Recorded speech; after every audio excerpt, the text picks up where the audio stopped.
Well, hello, everyone. Welcome. We are playing Fiasco live. We're back after a brief hiatus. Thank you for enjoying yourselves, hopefully having some fun, paying attention to some important causes. But speaking of causes, we are here with the ultimate detective tonight. But the Transformers problem that we've heard of in the past from other unnamed shows has reared its head, and they all want to be Batman. So we are playing the Fiasco set called Bats, and this is by Scott Slomiani. This is the set that he made. And yeah, in a world where everyone gets to be Batman, like what is going to happen? So let's go around the horn and introduce ourselves. Obviously, my name is Chris Whitpan, the host of Game All Night Extraordinaire, Fiasco Live, and Wheel Tapping. Hello. But let's go around. Let's start with BJ today. So, BJ, you've been on this show in the past, so let people know who you are. What's up, everybody? BJ from Boardgames Gumbo here. Happy to be back on Fiasco. Chris, you just before we start, to butter you up so it goes smoothly. You do a fantastic job running this and making us feel good. So I'm excited. I'm looking forward to it. I am Batman. Awesome. Fiasco is inherently a GM-less game. So I like to take the role of occasional NPC and, producer. There you go. So that's it. So let's go around the horn. So Spenser, introduce yourself, because people need to remember. They need to harken back. They need to know. Yes, there have been some great things that have happened. My name is Spenser Williams. My wife down there, Lara, and I did a podcast called Married with Boardgames, and we did reviews together. Mm-hmm. And we're not doing that so much anymore. I've taken a different approach to board game media with the Lighten Up initiative, trying to do board game content. My slogan is board game media with a lighter touch. It's a little bit of humor and lightheartedness in there. Yeah, I like it. I'm pretty proud of it. But yeah, I'm super excited to be here. Never played Fiasco before, so I'm excited to see what this is all about. And I'm Batman. Excellent. And sitting to your left, no stranger to my world, but he might know me as Fake Jamie Kagi. But nice, good callback, Mr. Alex. Hi, Chris. Yeah, we could go into that whole story if you want. That's a whole different career for me. That's a whole different world for me in which that existed. So I'm Alex. I'm a co-host of the Dukes of Dice podcast. Also Batman. Just want to throw that out there earlier so we don't have to end with that. I want to put that up front because it's important. I also have not been eating French fries, drinking any sort of alcohol, having any dairy, added sugar for 30 days. And I just did now, and I'm feeling freaking fantastic as a result. So wait, you decided the quarantine and the self-isolation wasn't hard enough. You had to extra it a little bit. I lost 10 pounds doing it, so I mean it worked to a degree, but yeah, definitely quarantine on hard mode. There's no doubt. Yeah, problem with Chris's life is he got really good at baking, breads especially. And sourdough. I can order chocolate through Amazon. So this has been my downfall. And the beer places were still doing curbside. So yeah, it didn't happen here. So thank you so much. In a complete role reversal, where I actually ran into Alex doing that, demoing flip ships, I now work for Renegade. So we've closed the loop. Outstanding. So sitting south of you, we have Laura, who Spenser already spoiled a little bit, but Laura, introduce yourself.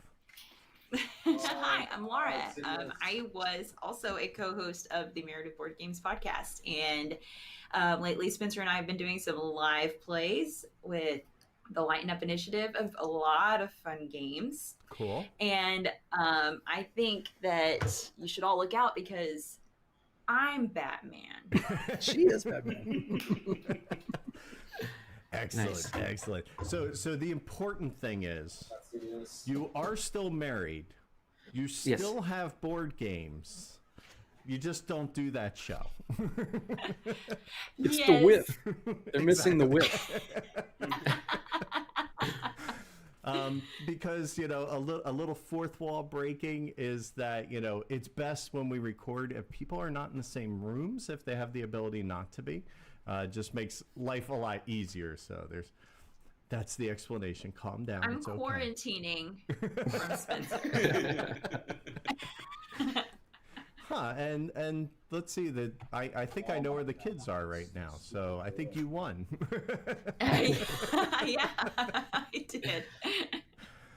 Excellent. So of the people here today, Laura and Spenser have not played Fiasco, so we will kind of walk them through the process of how to play. It's not that hard. If you've seen a movie, you know how this game plays out. It's that simple. If you've seen a Coen Brothers movie or some grim dark thing like that, then you have even better an idea of how this is going to go. There is no winner in this game. Excuse me. There are varying degrees of losers. So just bear that in mind as we go into it. I will make a couple notes. We're going to get to safety documents. It's something we instituted probably about 4 or 5 plays ago, and I absolutely love having them in the show. Highly encourage you have some sort of safety tools no matter what kind of RPG session you do. If for no other reason than it actually helps give people guardrails, and then they know. Maybe they didn't think they could curse, and you're like, you can go full potty mouth. I don't care. And now all of a sudden, you just made their day. So it goes both ways, okay? We have a couple systems we use, and I highly encourage you to find what works for your group and is going to be most comfortable. So we'll introduce those in a little bit. So phase 1 is all about building character, and where that starts in this game is with relationships. So on the screen, to my right over here, you're going to see all these little indexy cards. These kind of represent the relationship you have with that person, which is specifically why I split Spenser and Lara up tonight, so that they can't have one together, right? See, right. That's production, people. So what we're going to do is we're going to go around and we're going to choose various pieces of that relationship from the actual rule set. This is the key to any Fiasco game. It's usually just 13 pages, even less if you double print, double side, okay? But essentially what is on each sheet is going to be a list of items from 1 to 6, and then subsections of 1 to 6 inside each item. So if you want to define a relationship, you first have to define the overall relationship, and then at a later time, you can define the detail inside that relationship. Okay? There are relationships, needs, objects, and locations. Those are the four. These are the 4 main weapons of discretion. These are the 4 main categories that you're going to work from.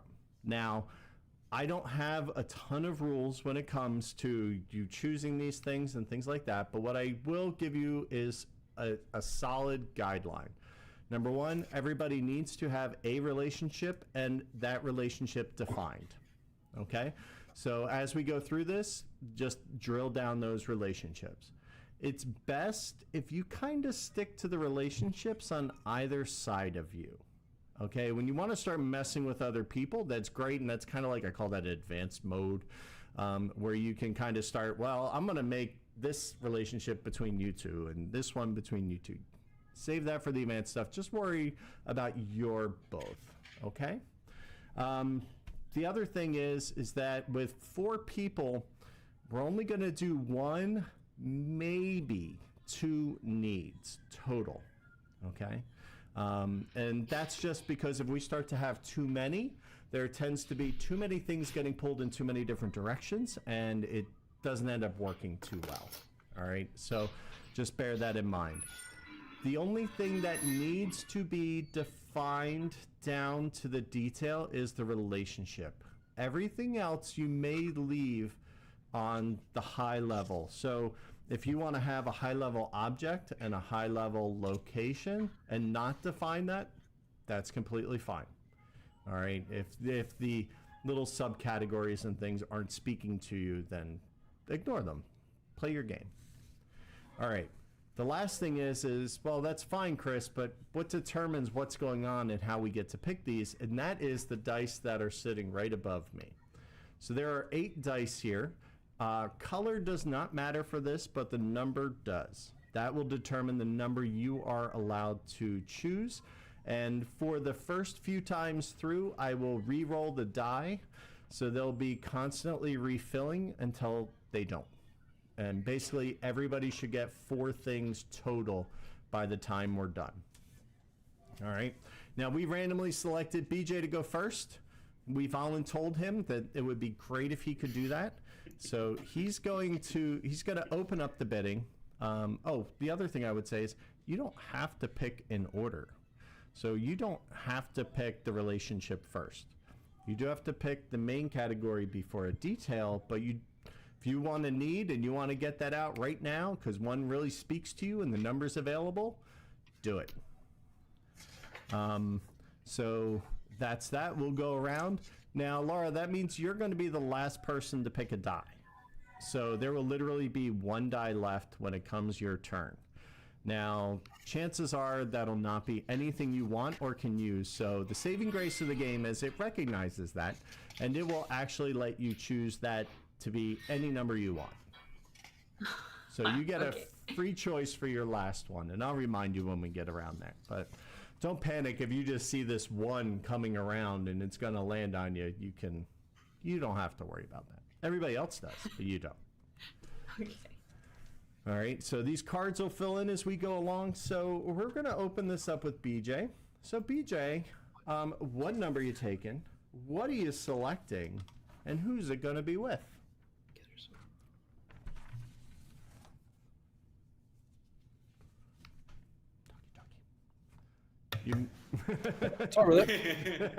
Relationships number 1 with. I thought this was a lip reading game, but nope. Relationships number 1 with Spenser. All right, so that will be your relationship with Spenser will be past and present. Yeah. And we'll explain while we're all Batmans. We'll kind of cover that. All right. So I am Batman. A bat people. Bat persons. We'll be very, very clear about that. All right, so a 1 comes out and a 5 comes in. So, Spenser, we're going to go to you next, and that means you have every number available except a 4. So I pick either person on my side. Yep, and you now may define that past and present relationship as well. So you could drill that into one of these 6 wow, they're like long sentences. Okay. Gosh, there's so many good choices. Let's go with, let's drill down into past and present and do Bats who works alone and Bats who works with kids. And so I define who's who? Nope. Okay. Nice. No homage to Joel Schumacher with number 4 there, Spenser? Oh. Nope, staying away from that one. Oh. R.I.P. All right, so that was a number 6. So 6 is going to come off, and it will be replaced with a 3. All right, so we move on to Alex. I will steal one of those 3s and define the relationship with Laura's Batman, Bat person, Bat whoever, as approaches to crime. All right.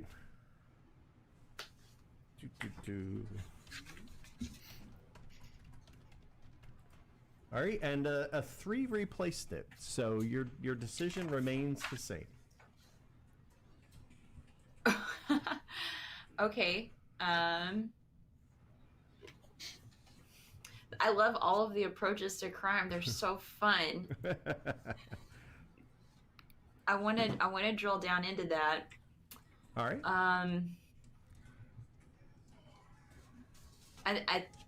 Let's do number 1.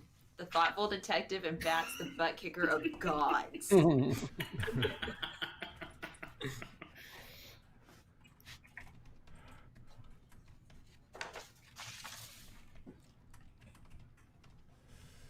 right. So let's see, that was a 1. The 1 comes out. Are we going and around the horn, or does it go back up to Alex? How does that work? No, we just keep going around. Okay, around the horn. Okay. So a 2 replaces it. So everything but a 4 for you, BJ. I'm going to go relationship with Laura. Okay. And you've got a 5 out there. It's all in our heads, Laura. It's all in our heads.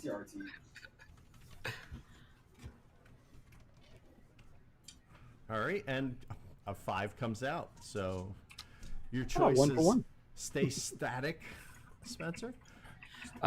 Relationship with Alex. Let's do 6. Who's the boss? Tony Danza. We know that. We just watched the episode of Community where it was not Tony Danza. They have a whole class on it. I need to get back into that and rewatch that. So the 6 comes out and a 1 comes up. So that's 1, 2, 3, 5.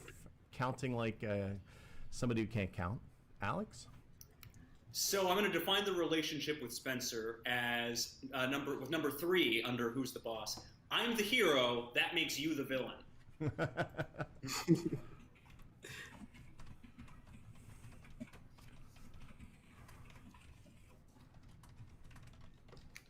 You know, I went up into my wife's makeup drawer. She didn't have enough white powder that I could like pull off Joker tonight. So I'm sorry. I couldn't do it. All right. So I'm the hero. You're the villain. Which one was that? Who's the boss? That was a 3. So the 3 comes out and a 2 comes in. So 1, 2, 3, 5. Last new die coming out with Laura's pick here. Don't forget, we still have other pages. We got needs. We got locations. We got objects. Get them while you can. I want to drill down in the It's All in Your Head and go with number 2, World's Best Detective and World's Most Insane Superhero. Who's that with? You. So what number was that? So who's who? Number 2 under It's All in Your Head. Nice. All right. The best detective and the most insane. All right. Well, a 2 comes out to replace it. So this is your final pool of numbers you're staring at right here. And we are done with relationships, people. We are moving on to greener pastures. It's objects and locations and needs. Oh my. What we got left here on the dice? Let's go a 1 with Laura on needs to get out. With Laura, needs to get out. And what was that number? That was a number 1. You got it. All right, moving on to Spencer. Okay, let's go locations with BJ. 5 unsavory places. Ooh.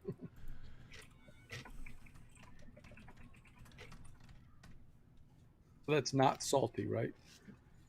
Unsavory places. That's right. Got That's right. Not unsweet. Unsweet. So that took a 5 out of play. All right, so 1, 2, and 3 available as we come in the horn. There's only 1 3 left, Alex, if you were eyeballing that. I was not. I'm going to take one of the 2s and go for needs to get even with Laura. To get even. We'll see how. Real doing to me. Doesn't have to be her specifically. Yeah, no, of course not. All right, so our needs are filled.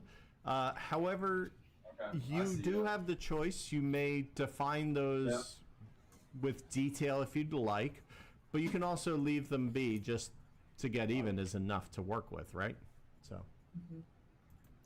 So I can skip down to locations, right? You could, absolutely. All right. Let's do number 1, the stately manor with Alex.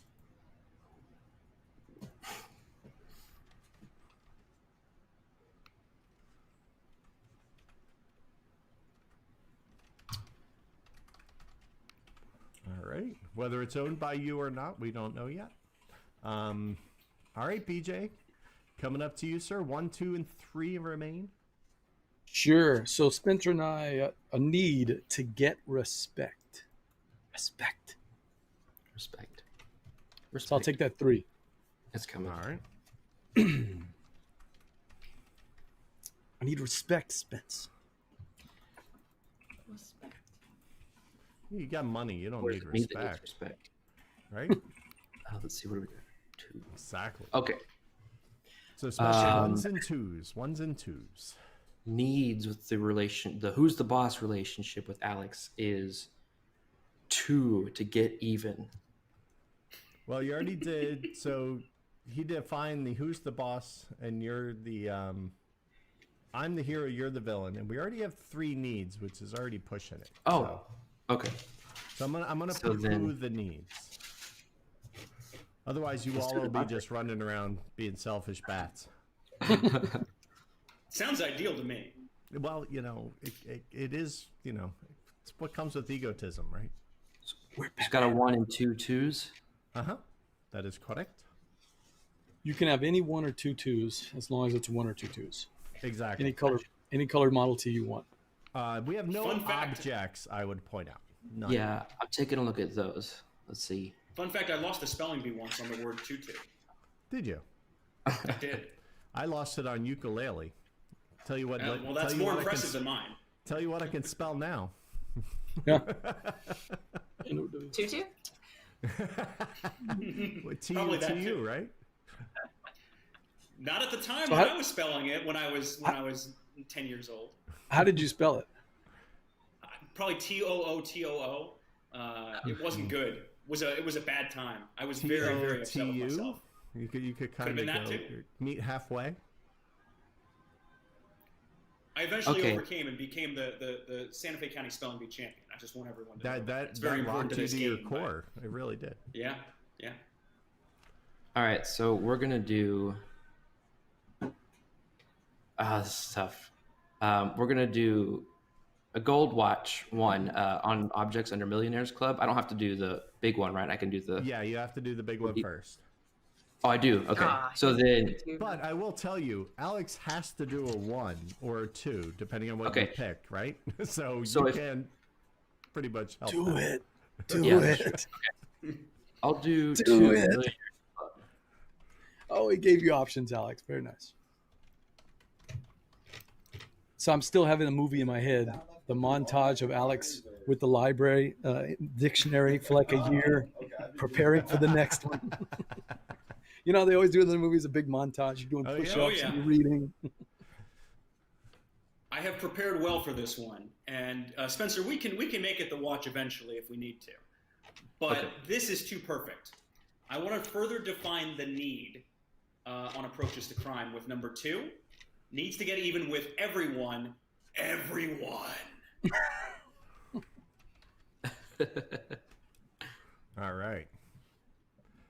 All right, Laura. So Laura, you can define the need to get out, or you can further define, if you'd like, the Spenser relationship with Alex. That's fine because they're at the Millionaires Club. You could do whatever you want to that, or you could give them an object because we don't have any. And you can give yourself an object with BJ. So you have a lot of options if you have any particular thoughts. But I have to Oh. choose between a 1 or a 2, right?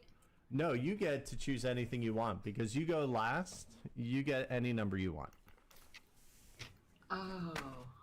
That's Oh, why I just want to say- make sure. And I also usually like towards the end, especially if people are kind of struggling with what to do and who to give things to. That's why I gave you like, you can pretty much do anything to anybody right now. Okay. So at the Millionaires Club, that's not location, right? That's It's an object. Yeah. Oh, it's an object? Yes. Yes. I can see how that would be confusing, though. Yeah. Mhm. I want to. Oh, go ahead, BJ. I was going to say it's the status of the Millionaires Club, not a location. I get it. Okay, that makes sense. Sorry about that.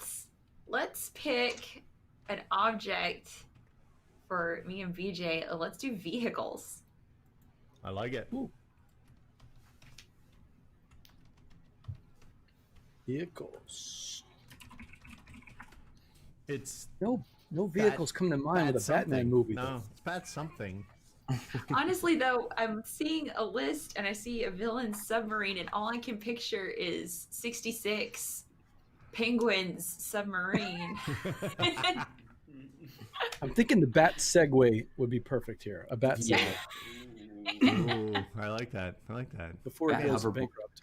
That would really that would drive like Adam West Batman kind of crazy. You're like, what is this? What is this great monstrosity? All right. So where we're going to go from here is when we're done, I'm just going to kind of explain how we're going to go through this. The last thing I'm going to ask you before we start is what do you want to, if you want to specially name your Batman? In this case, what I think we should do is instead of the name, let's pick the Batman trope. So if you want to be, you know, Billy West Batman, Adam West Batman, if you want Billy West Batman. Would that be Futurama Batman? That would be Futurama Batman. If you want to be, you know, specific Bat persons, then that's what you'll choose. Okay? If you want to do that. Right. And I think that that's kind of how we can do that. Or if you just want to say, you know, I'm Bruce and I never become, you know, bats, then, well, that's a choice. So, all right. So the next thing up is we're just going to hit our safety topics real quick.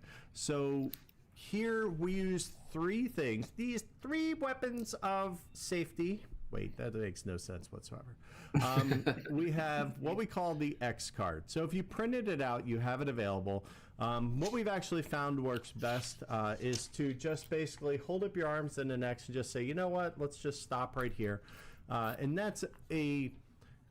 it's just take a moment to pause and say, you know what, I'm not comfortable with this, where this is headed, with this thing that occurred or something. Let's just kind of redirect this a little bit. This is what'll make it comfortable. Okay.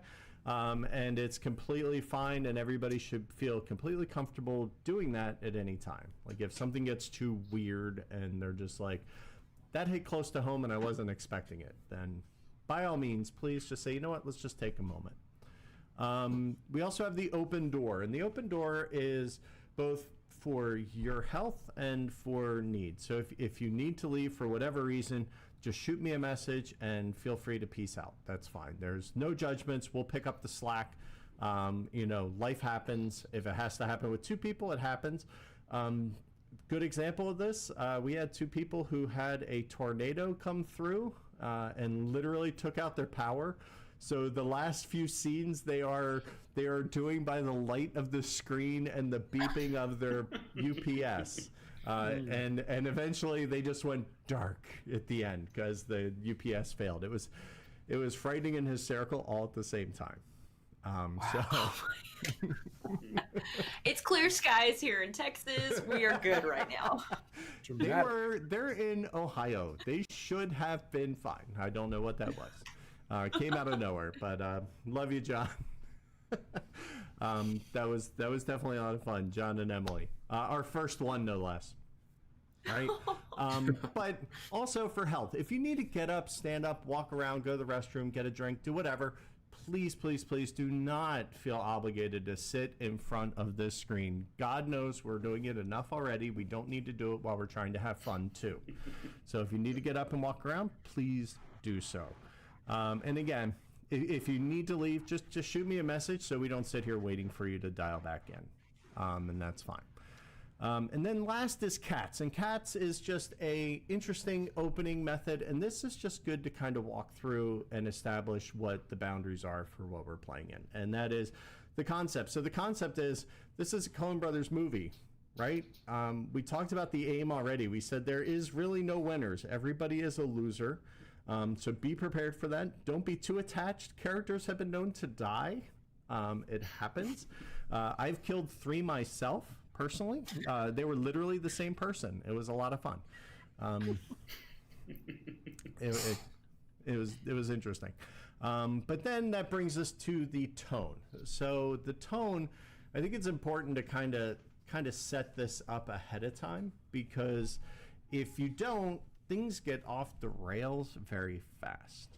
And something that we've learned, and the last time BJ played, it actually is a very good example of how we kind of started almost too lackadaisical and too goofy, and it will always get goofier. So aim for some seriousness and you'll probably hit goofy. Okay, the bullet falls over time. So with that in mind, I like to say there's a scale of 1 to 5. All right, 1 being look, Adam West, he was great. I'm not going to fault him. I'm not going to put him on this scale. He'd probably be right smack in the middle. But I will put Batman Forever and potentially Batman and Robin as a 1. Okay, because that was camp. That was camp with, budgets to not be camp. Okay, and then we'll go all the way to Dark Knight and. Dark Knight. Yeah, Dark Knight, very grim. And I would borderline say, Batman versus Superman kind of in there too, because that's very, very Dark Knight storyline. So that's very, very deep and dark. So where do you all want to hit on that scale? And I know you're all going to say 3. Don't say 3. Kind of try to stretch yourself one way or the other. Can we give a split rating? I was actually going to say 2. Go ahead. What do you want to do, BJ? What are you thinking? I was saying, can we give a split rating, like blue pig, pink pig? No. Oh God, no. So, you have to sing the song at the intermission then. The reroll song comes at the intermission. Sorry. Alex, what you thinking? You thinking camp, like Spence is, or you thinking? I'm thinking that taking the advice of, and having played this before, I know how quickly it can devolve. I think if we start closer to serious, or possibly even just some characters closer to serious and some characters closer to camp, I have a feeling it will end up getting pulled to camp anyway. So I think it might make more sense to do an individual character score or rating rather than an overall tone rating. So, again, I'm just here to guide y'all. So I will let you kind of choose that and kind of pick for yourself. But what Adam says is true. The camp will come, and also it stops people from trying to. When you try to be funny, you're not. So the funny. I know that. Right? We all know that. It's the dad joke problem. But the funny happens out of the situation, not just trying to make funny stuff happen. So. I honestly feel like that is the through line of the Joel Schumacher films, of those actors really were taking it extremely seriously, and unfortunately it was the script and the set design and the light design that made it so campy. I know.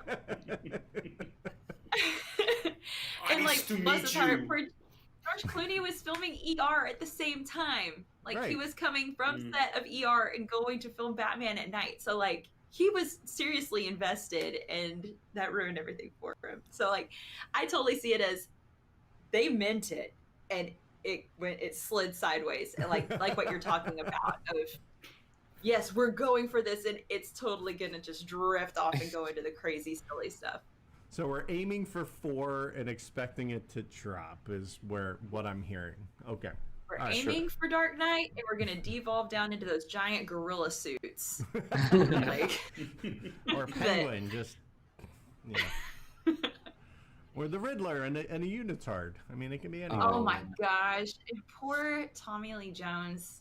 Oh, bless his heart. All right, and then subject matter. And subject matter is there just anything that is just not an area you want to deal with at all? Is it something that, is not fun for you? Is it something like, for instance, stopping a sexual assault crime is something totally Batman would do, we don't necessarily need to role play that. So we're going to say, you know what, that stuff off the table. We're not going to deal with any of that, any sexual assaults. We also have what's, you kind of call them veils, where you can kind of say, you know what, there's a problem happening down there, and then that's enough. Like, you don't have to define everything, and you don't have to get down into gritty detail. So is there anything that kind of falls included in those categories as well for any of you that you just don't want to get into? Like, children in peril could be a big problem for some people, right? Absolutely. Mm-hmm. Doesn't bother me because I don't have kids, but you put a cat in peril, I've got problems. Cats in peril. I'm not playing. I don't get a say. I'm Catman. Wait, wrong show. Cats. Oh. I'm really glad I don't know musicals. I could pretty much work with anything. Okay. Yeah, I think we all know what's pretty respectable and safe, so all right, I'm good to roll. Yep, and then we'll just also throw in there that this is where that X card comes in. Maybe you don't mention it because you don't think anybody would ever go there, and the next thing you know, A leads to B leads to Q, and then you're standing here going, you know what? Let's just stop that. All right, so we are done with setup. It is now the time where I ask for names. Y'all have names for me yet?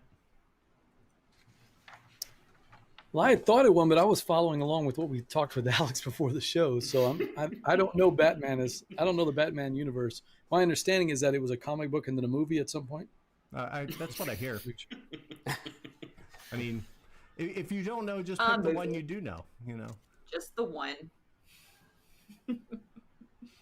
So, anybody specific? Anybody like to call dibs on something? Anybody? I want to be Barbara Gordon. I love it. And I'm talking like the new 52. Oh wait, yeah, the new 52. She's had the spinal surgery, so she is Batgirl again. She's no longer Oracle. Okay. Yeah. So. Oh, I'm in trouble. Yeah, I was gonna say, BJ, that's some deep cut right there. Deep cut. That's. I don't think it's that deep of a cut. No, that's just. I'll go Bronze Age then. Just be a little better. No. Gordon. But it's important that you just let us know if there's anything special we need to know. All right. I enjoyed. I'll see you guys later. Okay. The Joker shot Barbara and paralyzed her. And now in the comic books, she's had her spine surgically mended and she can walk again. And so now she's Batgirl again. Nice. I'm in. It's comedy gold. I'm ready. Yeah, that's good. Yeah. What is not to laugh at that? Absolutely. Yeah. The Killing Joke, right? Oh, yeah. Oof. BJ, you have any thoughts? I'm gonna take whatever's left over. So I'll yeah, but there's also something to be said for speaking up and getting the one you know best. Man, I was gonna say Batman, but go ahead, Alex. What you say? I don't want to pick a specific trope for this one. Actually, I don't want to pick a specific character because I'd like to kind of forge my own path for this Batman because I don't know if I'm going to be the thoughtful detective or if I'm going to be the butt kicker of gods. I have a feeling it's more likely the thoughtful detective. I think the butt kicker of gods is down below me on this screen. So I think in thoughtful detective fashion, I am going to be Wayne Bruce. Okay. So it's kind of like Gray Hulk then is where we're going with that a little bit. Really? I have no idea what or who Bizarro that is. Batman. Gray Hulk is really what you saw in the last Avengers movie, where he's the thoughtful Hulk who kind of has Brainy both. Hulk. Yep, exactly. All right, Spencer, what are you thinking? There's so many to choose from. There are. I'm torn between two, actually three, but I think I would have the most fun with Adam West. All right. So we can do Adam West or Bruce West or Adam Wayne, Pick, Adam Wayne. Spencer. Adam Wayne. All right. Spencer's Adam Wayne. All right. I mean, that still leaves a ton for you to choose from, BJ. I don't know if that really helps you at all, but we kind of have like, I would say Wayne Bruce is very similar to like the Chris Nolan films. I'm going to put him in there, kind of Dark Knight-ish, brooding, but he's very, very, very much detective. He's like the third greatest detective in the world. So This Batman is going to be fragile. Is my best guess. okay. So he's the Lennox of the Bruce. Okay, gotcha.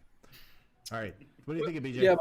Yeah, my first thought was to go Alfred Wayne, where Bruce Wayne thinks he's been hanging out with Alfred so long, but it doesn't really fit. But it exists because that is actually how the next generation of Batman gets trained.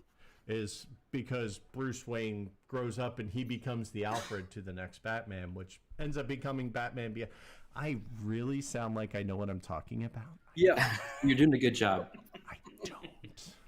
but I literally watched Fat Man Beyond today, and it's like all right here. That's it. But I'm trying to play well with the play set, and what Laura and Spence have in our relationships to me would fit better with the Batman and Superman Batman. Okay. Ooh. Martyr Batman. Right? Batfleck. Yeah, is he insane? Is he the best detective, or is he way above his pay grade? You know what I mean? Well, I know what you mean. considering he's one of the richest men in the world, that's a very tall order. Yeah. Awesome. So we have our Bat personas picked, and I tried to name them, even though I can't spell Wayne apparently. Adam Wayne, Wayoon, different show. So I'll be Ben Wayne. You'll be Batfleck. There you go. Laura nailed it. That was perfect. That was absolutely perfect. I like it. It could be worse. You could be like somebody from Twilight, but you know. Sparkly Batman. Could be Sparkly Batman. Hi, I'm Batman Sparkles. That's my stripper name. All right. All right. Before we begin and dive into this, would y'all like a 2-minute break, or shall we just get into it? I leave it to you, dear people. Just a quick break, if that's okay. You got it. One quick break coming up. We'll be back in 2. Don't go anywhere.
All right. We are back.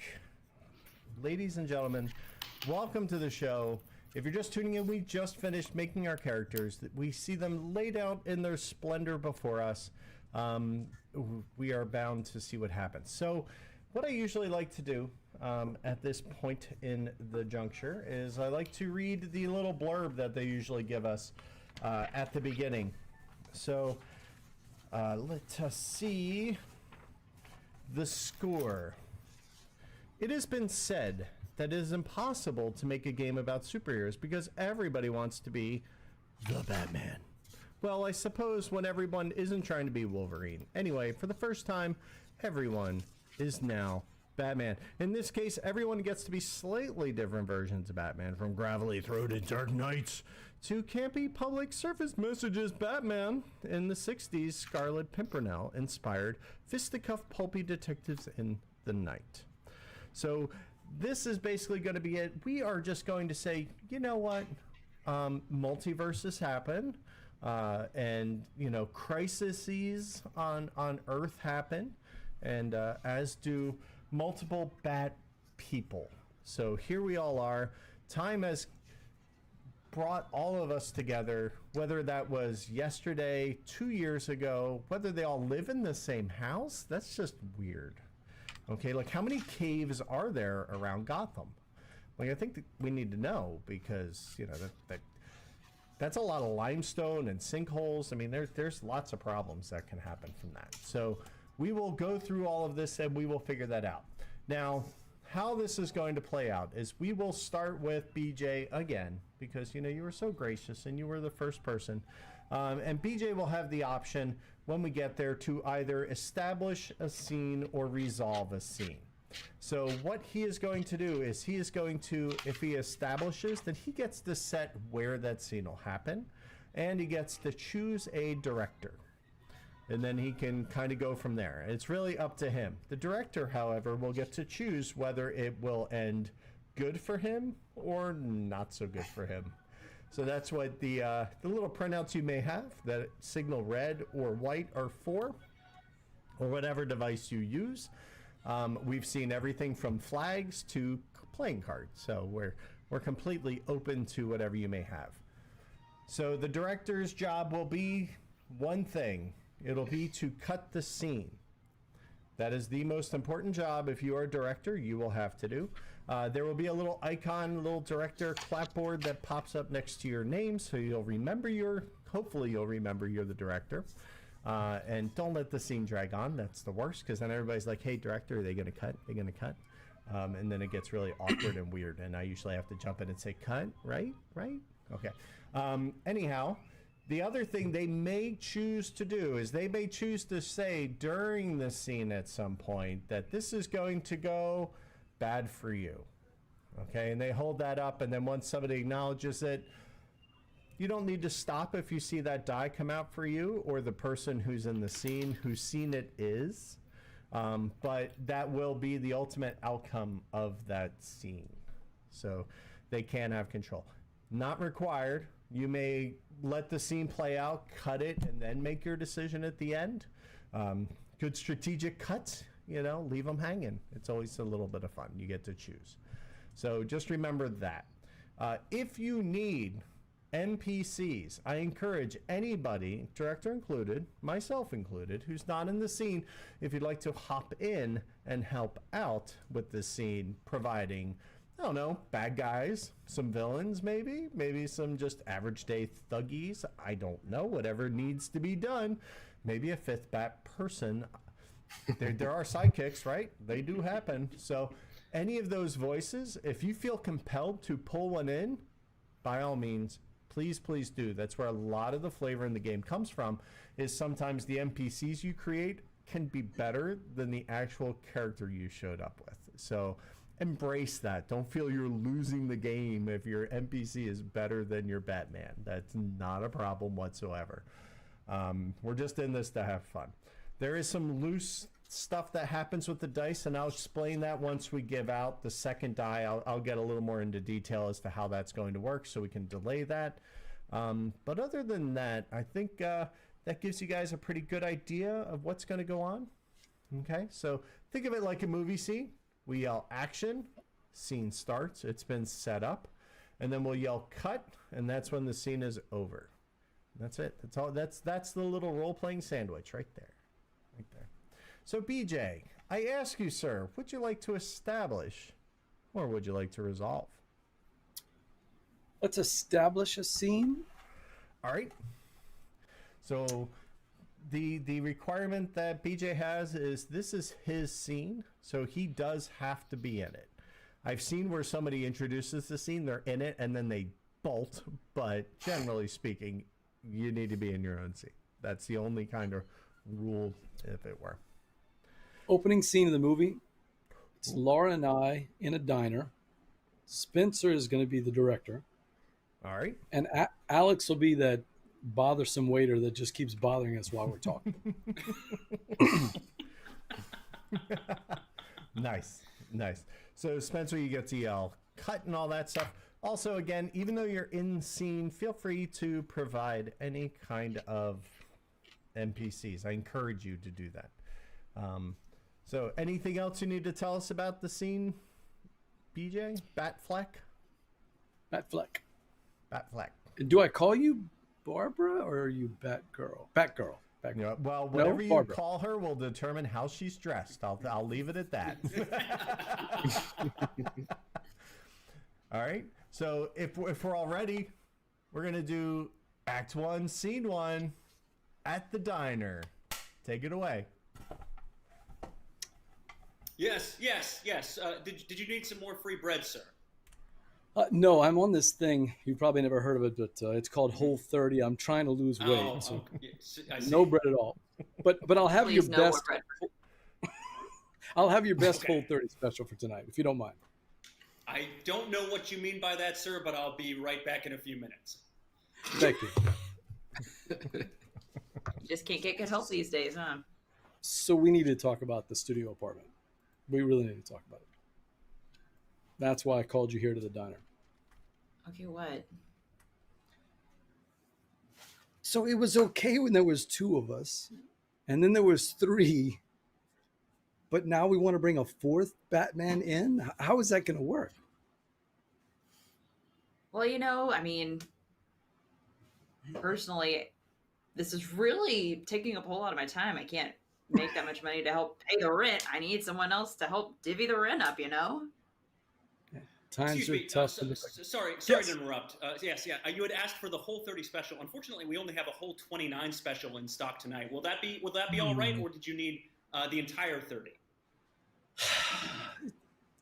Try. Go back there, talk to the chef, see if you can get the 30. I'm really trying to do the whole thing. I'll do my best. Again, no idea what you're talking about. I'll be right back. Appreciate it. Okay. So you Why what do you we always saying? go to this diner? I don't get it. I love this diner. The shrimp, just fantastic, and I can't have any bread. Just Mommy, order the look shrimp. over there. Mommy, look, it's Batgirl and Batman. Can I have your Okay. autograph? I guess we have to do our duty, huh? All right. You want to go After ahead? you. Sure. Why don't we take a picture there?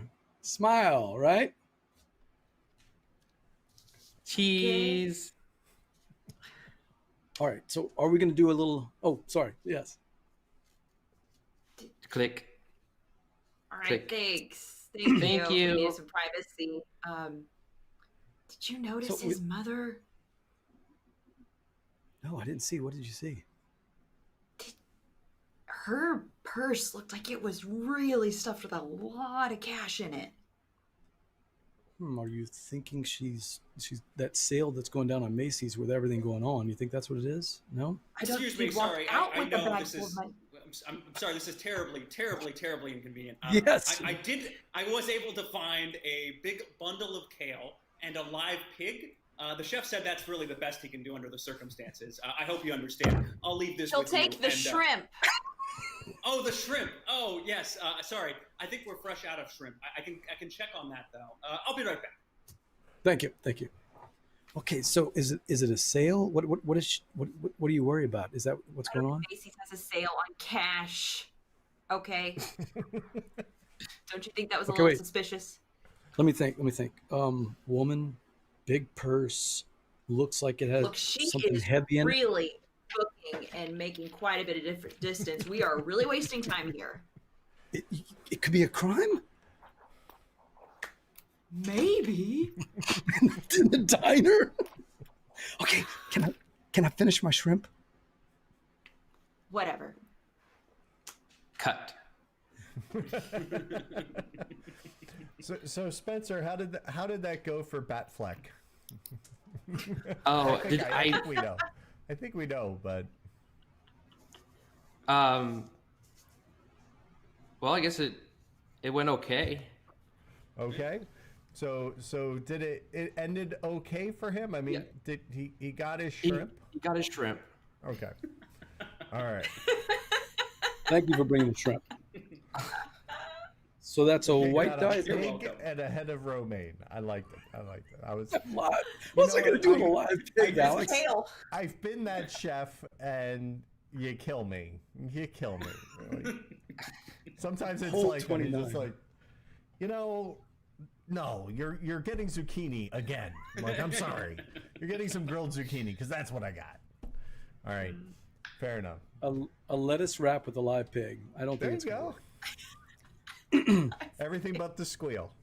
All right, so what we do is the die was a white die. It was awarded to BJ. So BJ, in Act 1, you get to give the white die to another player of your choice. My only say is if they weren't in the scene, you can't give it to them. That's my only shtick. Well, we had everybody in the scene, but We're all in. There you go. So who would you like to give the white die to? Barbara Gordon is going to get the white die. All right. Aw, Congratulations. Thank you. You let All me right. have the shrimp, so I appreciate that. That's important. Unless they're really tiny and hard to peel with gloves on, that's going to be annoying. It's going to be The really shrimp. annoying. I don't know. Anything above a 24, 30, I don't want them. No, they're not worth it. All right. Spencer. You want Adam 3 Wayne. bites. Adam Wayne. What are you thinking? Would you like to establish a scene where you get to choose to set it up? You may also resolve. Resolve means you choose the outcome, and the director, but everybody else sets the scene. So this can also be very helpful if you're just kind of stuck and you're just like, I kind of know what to do. Let's groupthink this. That's a great alternative for that. But otherwise, would you like to establish the scene, choose it yourself, or resolve and pick the result? So real quick, where do the little things that we established about our characters come into play? So the idea is that they are guiding your decisions and your gameplay. All right? Mm-hmm. But they are not, please do not feel obligated to try to make the Maltese Falcon that you chose 3 hours ago fit into this before the end and shoehorn it in somewhere. Okay, that's not the goal. The goal is just to help you drive some of these decisions. Obviously the works alone, works at night hasn't been established with you and BJ. So if you want to get a jump on that, or if you want to get a jump on the I'm the hero, you're the villain that you have with Alex, you can kind of choose to resolve that by setting a scene, and then you just jump in and you go, you're the villain, but Okay. It's also hard to say, like, if everybody's Batman, I guess, Batfleck would be villain Batman, but Definitely. We could find out. Okay. I mean, Adam West would also think, that Michael Keaton's Batman is the villain because he didn't get cast in the part, but that's a different story. Okay. All right. Let's see. I'll establish All right. a scene, and Alex will be the director, or Wayne Bruce, right? I'm doing this right? Well, Wayne Bruce couldn't still show up, so I would say Alex is the director. Is correct. Okay, Alex is the director. Okay, and then and so I established the scene now. Yep. So you get to Okay. now. however you want to flesh it out, how much detail you want to throw in here is entirely up to you. What I would avoid doing is go, it's a dusty night. There's grit all over everything in the city. The fog is descending. Okay, we're not. It's more like scene, exterior. We're sitting outside the diner. We see these two other bat persons enjoying their dinner by the window. Let's go. Okay. There's a fine line between getting a little too granular. Okay. So we are actually at the studio apartment right now, and there are bat poles from the studio apartment down into the bat cave, and so me and Adam Wayne and Batfleck are both standing beside the bat pole as the conversation begins. All right. So BJ's in scene with Spenser. So Batfleck and Adam Wayne. I am in. Oh, I didn't catch that. Okay. Yep. Yes. You're in. Alex We're is standing by director. the bat You pole. and I are standing by the bat poles. Is Wayne Yes. Bruce in the room? He could Not be. at the moment. Just the director. He could throw himself in there if he wants. He can That's do true. whatever you want. I'm ready. Barbara could come Okay. out of the shower. I don't know. Okay. All right. Time frame. Is Um, this post? Is this post the diner? Good question. Or irrelevant. Or Before the diner. All right. Takes place before the diner. All right. Act 1, Scene 2. Take it away. This is a flashback. oh, Hello there, citizen. I see you're going to go down my bat pole. I believe that this has my name on it. See? It says Batman. yes. I'm Batman, and so I'm going to use this pole if you don't mind. I do mind. You see, I'm on my way to go work with some kids. They have hired me to come down to the birthday party. And you are standing in my way in front of this bat pole. I understand that they go to the same place. Adam, we've been over this before. We're both Batman. This is not your pole. These are all our poles. So I'm going to use this pole because I've got something urgent to take care of, and I don't need help from anyone else. It is the idea of the crime that you are committing that will not allow you to commit. It is justice that will prevail. It is the principle that you will not break by going down my bat pole. All right. I will allow you Well, to I'll go try- down your bat pole, but I will go down mine. All right, Batbrain. Let me read out what's on the pole. BATMAN. I'm Batman. You're Batman. We can both use the pole. We just have But you to work take alone. turns. I thought you worked just alone. have What are to- you doing here? We just have to take turns, and you'll come after me because I'm Batman. We can both use the pole. Well, I see. Some days you just can't get rid of a Batman. After you. Thank you. Okay, before I giggle, Cut. Absolutely cut. I'm sorry. we were about to duke it out there, Alex. Well, I was hoping I wasn't gonna be okay. Well, after you, then I guess. I was looking for a fight. I was hoping for a fight, but Oh, it was about to throw down. All right. But he's You got saved to my work feet with wet children. here. You can't show up with a black eye when you got to go work with kids. That's sending a bad message and not one we want to signal. it seems like Adam Wayne might be a bit of a germaphobe, not wanting other people up on his pole. This could be. It's our I pole. don't know.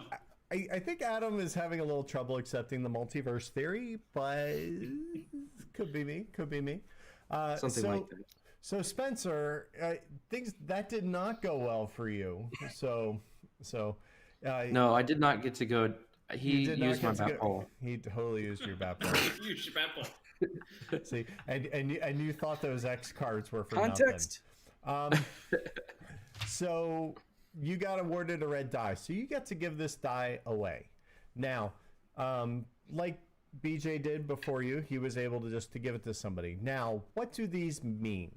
So at the tilt and at the end of the game, I will generally say more of one color is generally better than a broad mix, because you kind of want a bigger total in one value, and they do this weird thing where they subtract each other. So more of one is better than, just having an even amount of both. So with that in mind, as skeptically and as cryptically as I can make that for whatever reason being, who would you like to give that red one to? What color did Laura have? Laura has a white. Okay. I'll give it to Alex. All right. You got it. All right. Well done. Well executed. I like the tension you all built on that one. That was classic. We're working on it. So Alex / Wayne Bruce, what are you thinking? I would like to establish a scene. All right. And I would like Laura to be the director. Okay.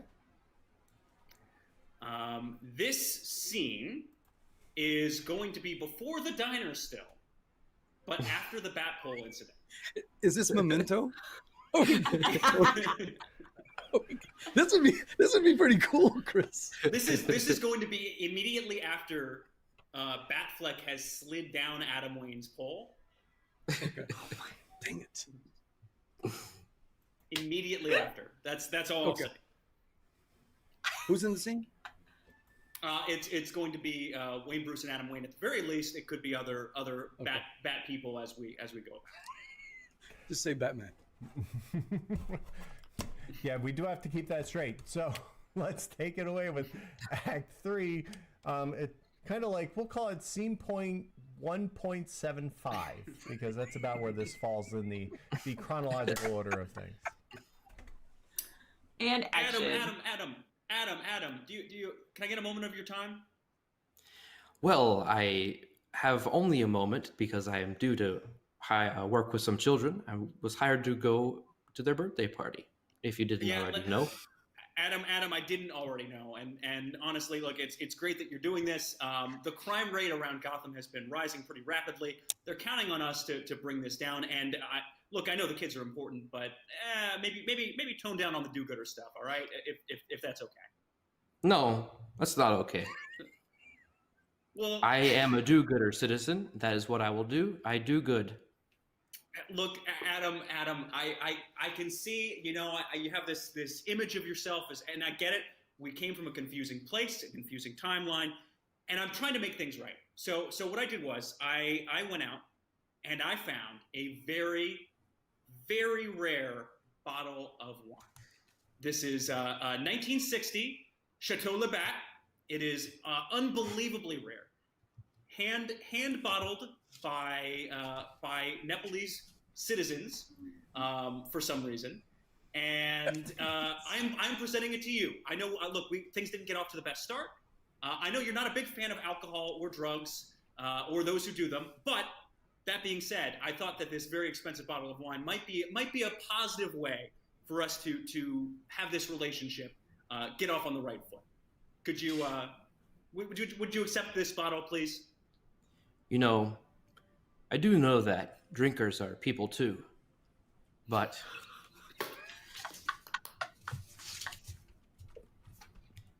I've already wasted too much time here. There was another guy dressed up like a bat telling me that he was going to use my pole, and he stopped me. So now I'm going to have to say goodbye, and maybe we could continue this conversation another time. All right. Well, I don't know what to do with this really expensive bottle of, and I stumble as we both kind of try and move towards the pole at the same time, dropping the bottle. It smashes all over, and I slide down the pole before he can.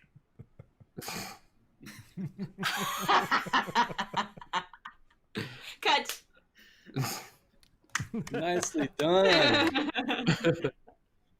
Oh. I am loving the character Adam Wayne is building. I'm a big fan. I don't know where he's going. You're not going to the bar. Oh, Chris, he set the bar high, man. It's definitely coming in there. So, Lara, what did you grant there? I kind of missed that one. Was that a red or Things did not end well. No. Not well. So Alex, you get a red. Where would you like that to end up? I would like that to end up with Spenser. Oh, I think that is completely appropriate. Given how he is now cleaning up some red wine, so I'm okay with that. Foregone conclusion. Yep. The kids. But what about the kids? Birthday party. I gotta make balloon bats. I love how it's turning into an episode of Seinfeld. I really do. You know. It's all about nothing. Yeah, with the wine. All right, Drinkers Barbara. are people too. That's my favorite line so far. Drinkers are people too. That was good. he says that in the '66 movie. Mhm. Oh man. And he said some days you just can't get rid of a bomb.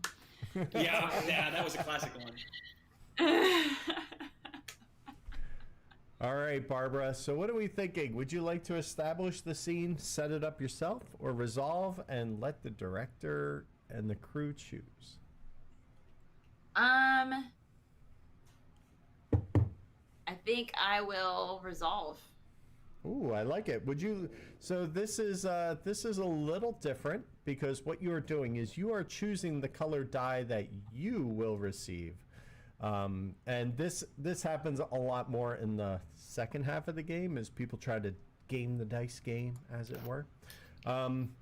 So would you like to give yourself a second white die or give yourself a mix with the red? I'd like another white one. All right. All right, so that is done. Who would you like to be your destroyer? I mean, your director. Sorry, I always get those confused. Let's let BJ do it this time. I like where your head's at. All right, BJ, help her set the scene. Where is she? What's going on? What's happening? All right, crew, let's talk. What do we want to do there? So it is irresistible to me to have Adam Wayne be in the middle of this birthday party and Barbara Gordon crashes it. Either she had agreed to join in or something else has occurred. Okay, hit me with it. The little boy and his mother from the diner were going to the birthday party. Okay. And Barbara tailed them there. Probably freaking the poor mother Love out it. the whole time. I'm good that. On your I like that a motorcycle lot. or bat conveyance of choice. All right. Yep. So there is your scene. We are up to scene 4. Scene 4, birthdays galore. Take it away. Happy birthday to you. Breaks in through the French door. Stop right there. Oh my goodness. What are you doing here? What are you Fat doing girl. here? Are you here to help? Mommy, I'm here mommy, to help mommy, these why children. Are there 2 bat people here? Don't worry, young Oh, lad. We will resolve the dear. situation I'm not carefully. a lad, I'm a girl. This is not what I thought it was. You see, these people hired me to come to their birthday party, the children's birthday party. I see we are having trouble paying rent, so I decided to get a little extra cash here on the side. Excuse me, Adam. I'm Jackifer's parent, and I wasn't aware we were going to be paying for 2 bat people. I only had requested 1 bat person, and quite frankly, 2 is not in the budget. Oh, I am so sorry. I do believe Maybe that. you could get the pay for me from that woman right there. And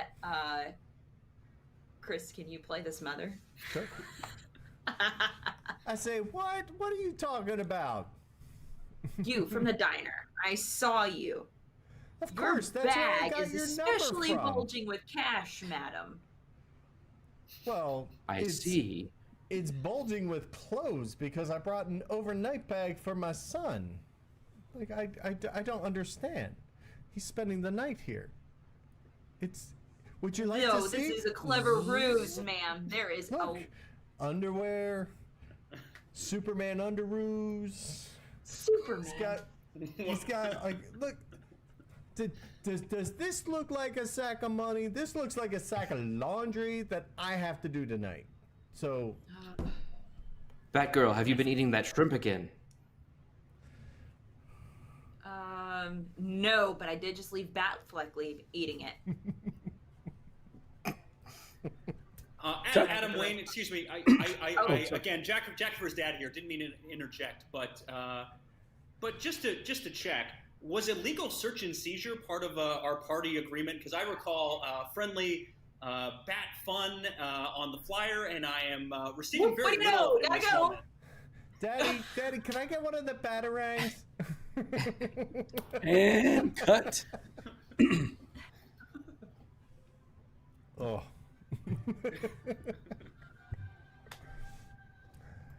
Excellent. Okay. So the die has been chosen. So that, believe it or not, that actually ended well. So I would say, I'd say Barbara was able to shoot out the window she just broke through, and hopefully it's above the homeowner's insurance deductible. And left Adam there holding the proverbial bag. But that is that. Interesting. I love it.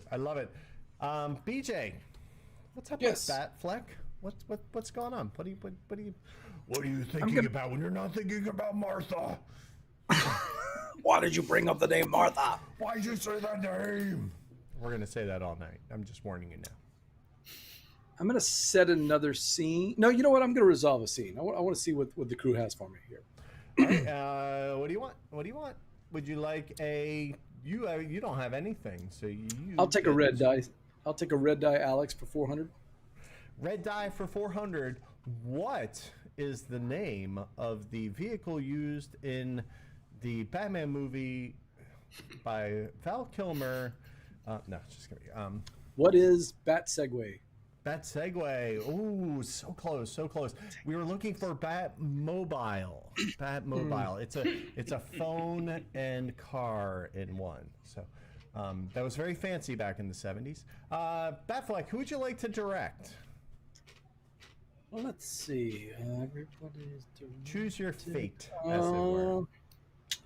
Barbara Gordon is going to direct this one. All right. Laura, you're up.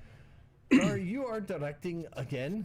Good job. So you get to lead this cadre and decide what scene awaits Batfleck. So I would also encourage you, feel free to use time travel. Like, it is available. You don't have to progress in linear fashion, but you may.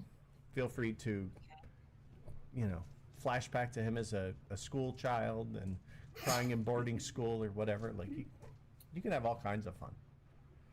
Okay. What if it's you say that, the first thing I can think of is the first time he ever went to that diner. That's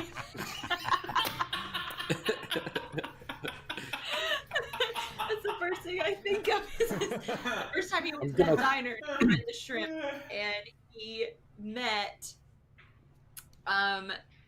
that's where he met Adam Wayne.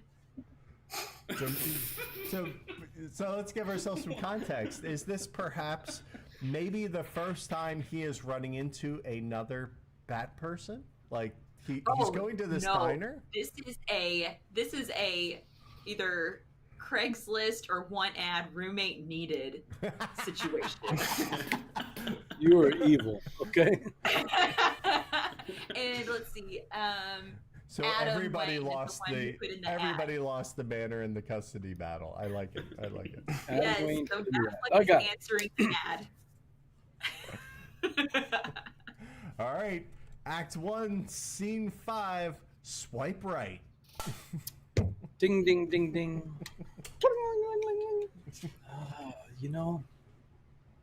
Strange. Yeah, he said the third table. Let me walk over to the third table. It should.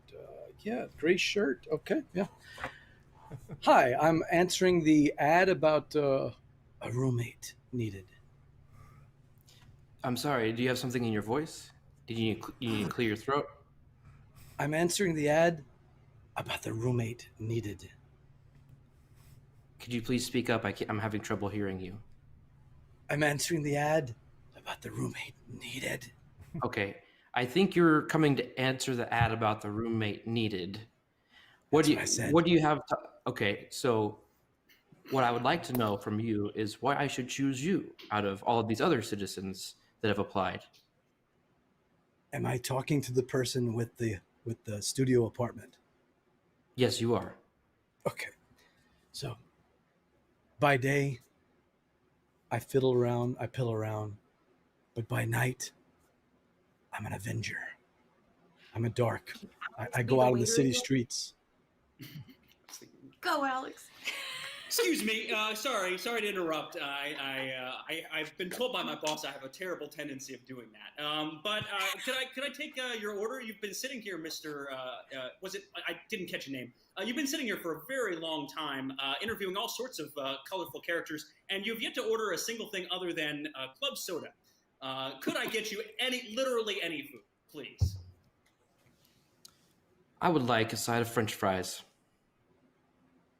Coming right Please. now. I have no idea what you're talking about. Be right back. I would like the shrimp. The waiter already left. Can't you see that? So, my name is Batfleck, and by night, I clean the streets. So you won't have any problem if you're a light sleeper. I'm literally not going to bother you while sleeping. Do you work alone? Always alone. So you won't be bringing anybody else into the studio apartment? No, I'm hoping for a quiet situation. Can you provide that quiet situation for me? So you want a quiet situation? What? Hi, sorry to break in again. So I have here fries, and there was just some sort of sixth sense almost that you were looking for shrimp. So I did bring along some of our best batter fried shrimp. There is a 25% chance that you will be allergic. We have included a lot of allergens with this particular brand of shrimp. Just going to leave this here. Also, I really hope you tip well. There have been certainly enough people in here to count as a table of 5, but I won't throw the mandatory charge on. I'm just saying, bit of a time. I'm going to leave you be. Is the batter carb free? The guy keeps leaving before I can ask questions. So what is your name again? Oh, my name is Adam Wayne. What do you do for a living, Mr. Wayne? Well, you see, I am here, I am there. I visit museums, I buy trophies, I buy statues. And then sometimes at night, well, I guess I lead a similar life to you. Sometimes I have nights of action where I come up and meet all sort of seedy characters. Isn't that interesting? Do you do this dressed in a t-shirt? No, don't be ridiculous. What would you expect? I've heard tales that there's a dark night in the city, and there can only be one dark night in this city. Sorry to interrupt again. Look, this seemed like a very dramatic and important moment of a lot of substance. I did bring you an entire bowl of Jell-O, as well as a loaf of bread, and again, a live pig. And by again, I mean, this is the first time I've ever done this. I'll leave you to enjoy. No bread. Take the bread away. No bread. So we I don't know both about will be it. around. Go ahead. I'm sorry, go ahead. We'll both be around during the day, and we'll both be out at night on the streets. Is that what you're saying? Well, from what you're saying and from what I'm saying, then yes, that does sound right. And it sounds like quite a coincidence, don't you think? Yes. Are you trying to steal my identity?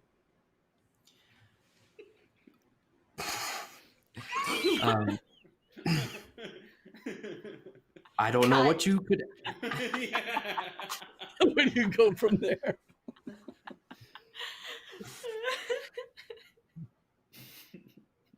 Wow. Alex is the worst waiter Are you ever. trying to steal my identity? He walks up and just talks, and then leaves. I keep Well, yelling show at the me waiter. food. Now we know I was trying why to I think went of a on way Whole to- 30s. He's dumping carbs all over my table. Oh goodness. I was trying to think of a way to make a bat pun with batter, but I couldn't. Oh yeah, that would quick have been good. All right. Well done. Well done. How did that go for me, Chris? Well, you already chose that. It was supposed to be a red. Um, I think it went bad. I did. It went bad because I found out there's someone else just like me on the streets. Well, I think it went bad because you actually found Adam Wayne.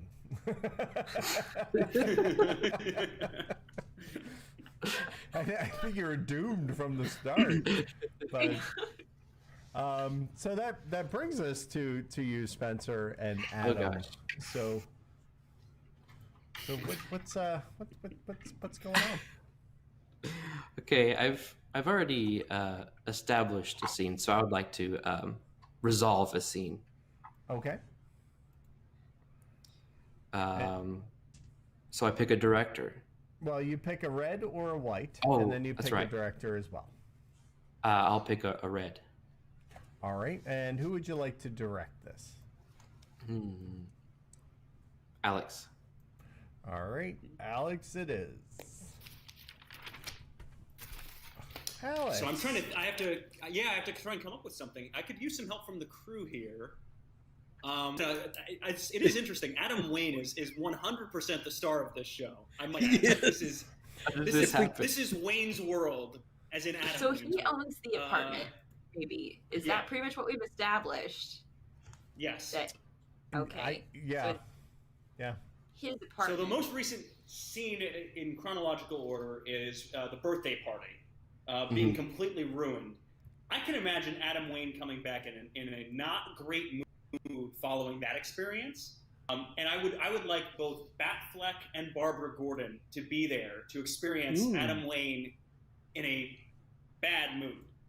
Righteous Okay. anger. I like All it. right. I'm curious And to see where Spence, this goes. you chose a red die? Yeah. Yeah. Okay. All right. Act 1, Scene 6. It's all about the atom. Batfleck, I need practice sparring. Be my sparring partner? Sure. Let me get my hands ready.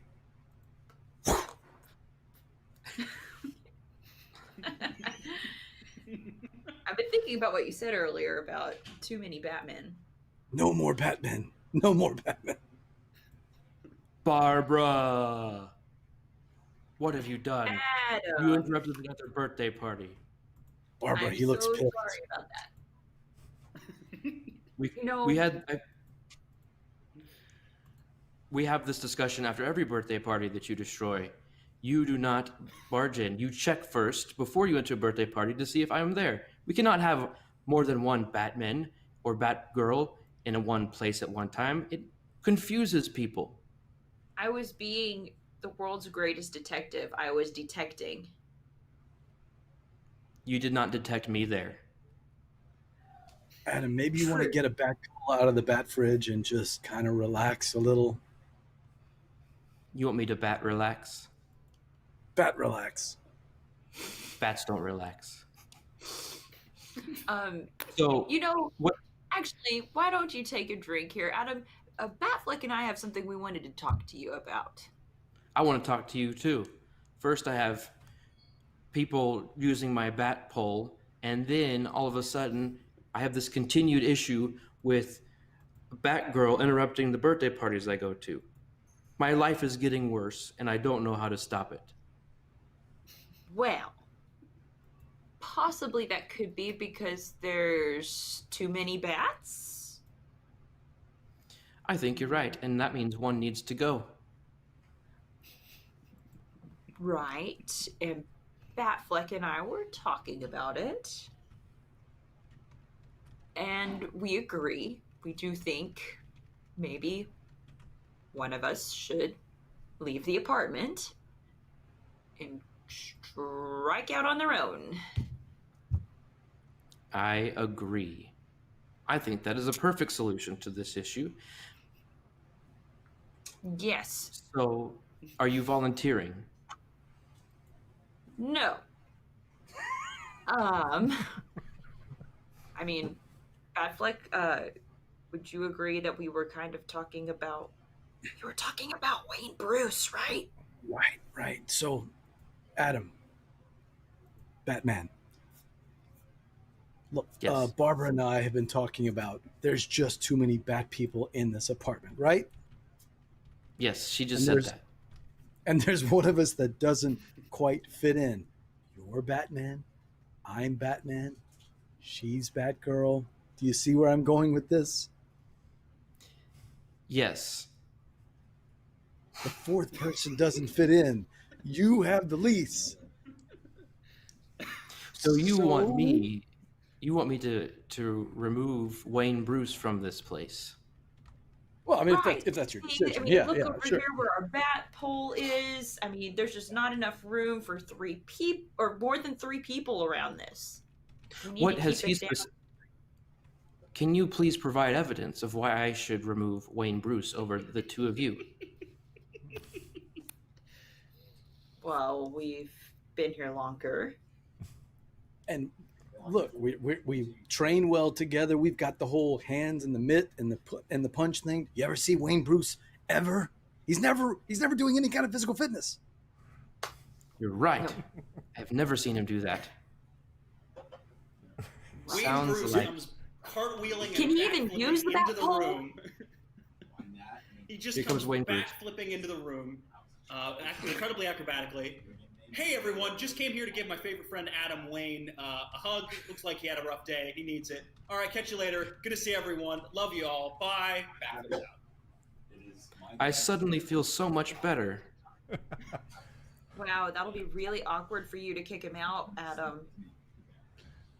Yet know that we support your decision as best as we can. Just let us know how it goes and whatever we can do for you. Oh, look, I think my dad, Commissioner Gordon, is calling us on my bat Wayne watch. Bruce. Yep. Has Oh, backflipped the into the bat scene yet again and has given Adam Wayne a friendship bracelet. And then he backflips again out of the scene. So You we'll know leave what? we'll leave that to you, and we're gonna go handle this thing, right, Batfleck? That's right. I've got to see a person about a thing.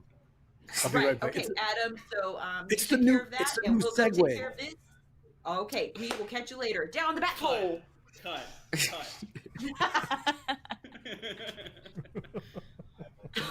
Oh boy. I didn't expect it going that way. Dick Grayson in disguise, just backflipping in and be like, "Hey, buddy." I Both like French- how this has become like Battle of the Roommates. Like, you don't need the Joker when you have roommate friends like this. So then imagine A what it's like friendship- with the super friends. That was a low blow, a friendship bracelet. I thought this was going Black to. and I yellow. was surprised at the twist toward Wayne Bruce getting booted.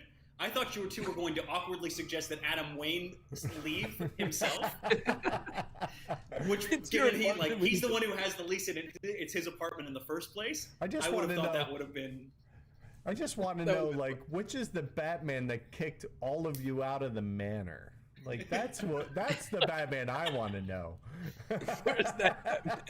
He's like, no, Where's that Batman? none of you get to live It's here. Alfred. And you are like, It is Alfred. we're good. Alfred Wayne.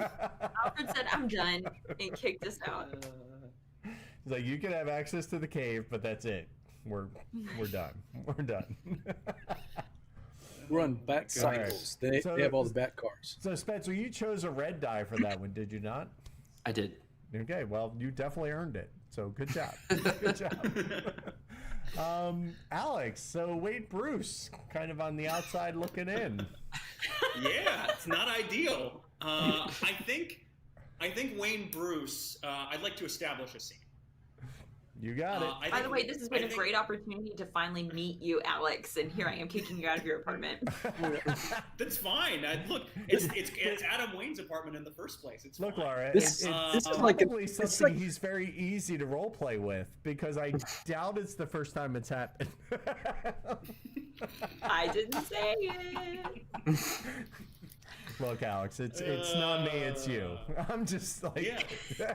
Alex, this is Survivor, and you need to come make some kind of an alliance, man. Survivor. I was working on it. Batman Survivor. So I think Wayne Bruce is going to have a scene with Barbara Gordon. Wayne Bruce your being torch. very perceptive, but also a little weird. Has caught wind that he's not sure. He just has this feeling that he might be on the outs, and so coming home from a late day of bat work, Wayne Bruce is going to confront Barbara Gordon back in the apartment. I like that. Like, you're the one who has the day duties, and everybody else apparently has the night duties. Is that? I work at an IKEA. Wayne Bruce works at an IKEA. Right. What do you mean you want to work with the Allen key? It's a 15 millimeter. No refunds. Not true. My wife put a hammer through the side of a Calyx. Not mine. This was pre-board gaming life at all. Period. Right? She put a hammer through the side because stuff's hollow, right? Oh, I got it. And she actually got them to replace it. Wow. Nicely done. Yeah, she's a miracle. Shows you how worker. cheap that furniture is if they have enough margin to just replace the whole dang thing. So, Yeah. I don't know. Yeah. Well, you may be able to take it apart once, but that's about it. So who's directing, Wayne? Adam Wayne is directing this scene. Adam Wayne has been called into action far too many times. I think Spencer could use a nice directing break. Calm down. Jesus. You just want a chance to try and like get Batfleck and Barb Gore on your side here. Adam will Or be in his maybe trailer. there will be a different approach. We'll see. Ah, I like it. treachery, backstabbery. Act 1, Scene 7. Wait, Adam Wayne's taking some yoga. So whenever you're ready. I come wandering into the apartment with a plate full of Swedish meatballs, leftovers from the IKEA. Okay, I'm sharpening my batarang.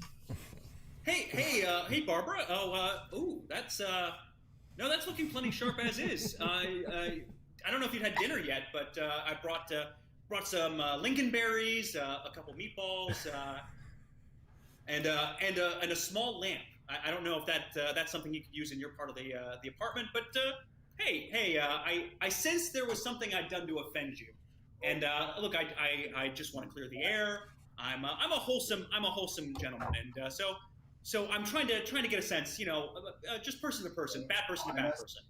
What's going on here? Well, to be a actual bat person takes a little more grit, honestly, Wayne. And I wasn't really prepared to be the one to have to talk to you this way, but you know what? I've thought about it a lot. And so you need to hear this probably best from me anyway. Adam and Batfleck, I just don't know that they could be direct enough with you. Oh, I appreciate that. I'm a big fan of direct criticism. I always assume positive intent with everyone in this world. So really, just be as open and honest as you can be, and I'm just going to sit here and listen and just take it all in. Okay, everything that you just said is probably not what a bat person should say. Are you hearing me? The positive intentions, the openness, that's not what we do. Yeah. So here's what we're thinking. You don't really fit into the bat mold. We need to be able to, crack some skulls, possibly take down a minor god from a faraway planet every once in a while. And, you know, I just haven't really seen that in you since you moved in. I listen. I heard everything you said, and I've been told to use. No, of course. Situation, behavior, impact is sort of the way I've been taught to break these kinds of situations down, and because conflicts can occur between friends, and truly, I consider you one of my closest friends, Barbara. I mean, truly, since the moment we moved in, it's been just a delight. When you tell me that I don't fit the bat mold, when you encompass that behavior, it has the impact of making me feel bat sad, very, very quite bat sad, in fact. So good. So I wondered, how can I make this? Dig into the bat sad. Find the bat mad. Bat mad, you say? Oh. Bat mad, you say? Okay. Do you hear me? Dig into it. Find it. Oh, it's coming. Oh. Wallow in it. Embrace it. The bat mad. Ooh. I don't like how Batfleck looked at me the other day. That's it.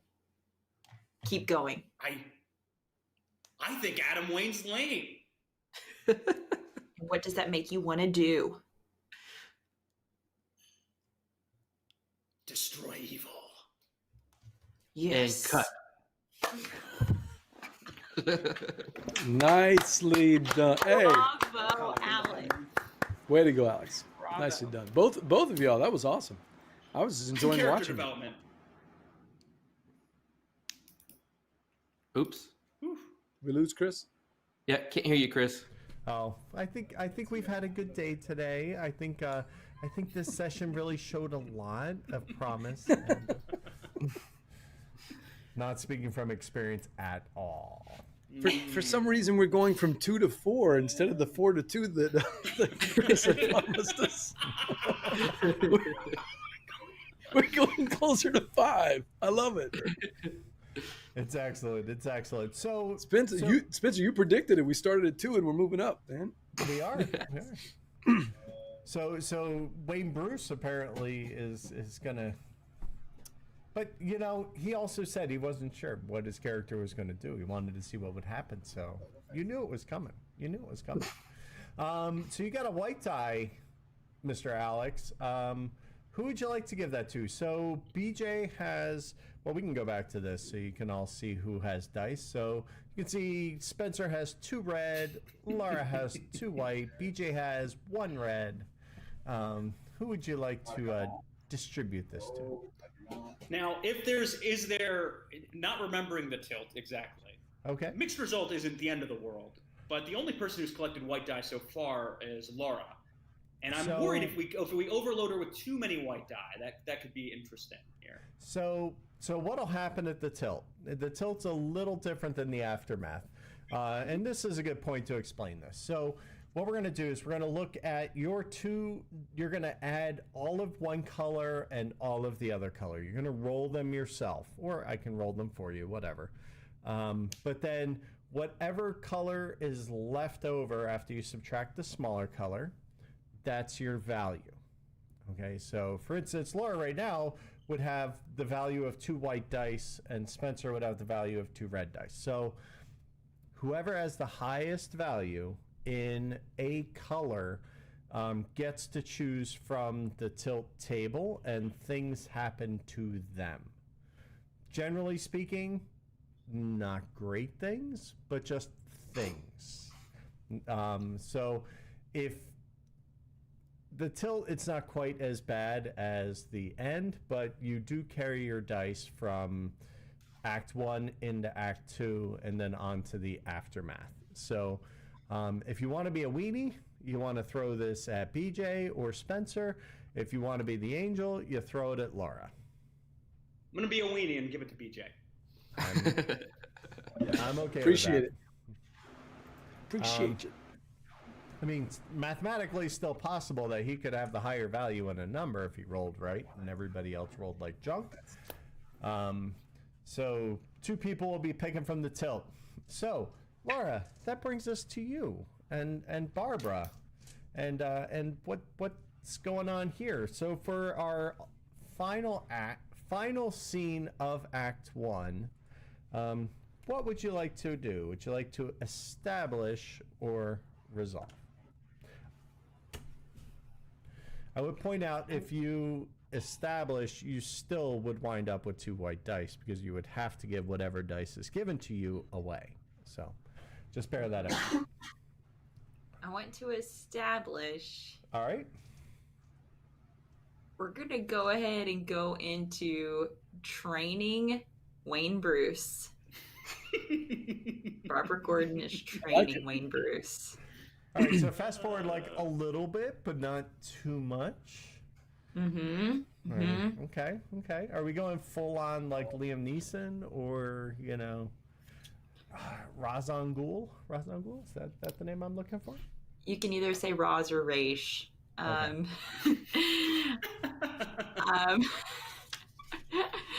Well, you know, honestly, to become a Batgirl, Barbara had to go through a certain gauntlet from Bruce. You had to work twice as hard and 3 times as long, and then you got your broken back that you had to work back from. So you kind of know stuff. I'm gonna put Wayne Bruce through the same gauntlet that Barbara went through, and I'm gonna let Spenser direct. But I also wouldn't hate it if Batfleck or Adam poke their head in to see what's going on. Nice. So is this like in the apartment gym?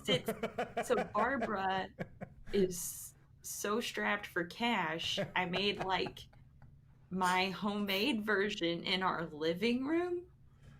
Oh, they're so low. Oh, of like the man? The man you gotta... So seriously, think like the first Men in Black movie when Will Smith's doing that training in the little neighborhood. Like, that's what Barbara's making Wayne do, but it's in their living room. Okay. And with rubber batarangs that she 3D printed or something. Okay. Yes, because she's a tech whiz, so yes, 3D printed her some batarangs. I like that. Well, we're gonna test Wayne Bruce. I think I know where you're going with this, Laura. Let's see it. Let's see if we're mind melding. I like this. So final act of Act 1, Scene 8. At the apartment / gym / studio, taking turns. Take it away. All right, Wayne. Now, you have fully accessed your Batmad. All right, I'm going to give you 2 batarangs. You have to make it through this course. Focus on the Batmad. Find only the villains.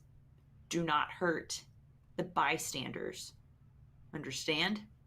Now, Barbara, I do fully understand what you've said to me. I am holding this homemade rhubarb pie that I'd like to present to you as thanks for taking the time and energy and effort to help train me and get me to the next level of being the true bat person I was meant to be.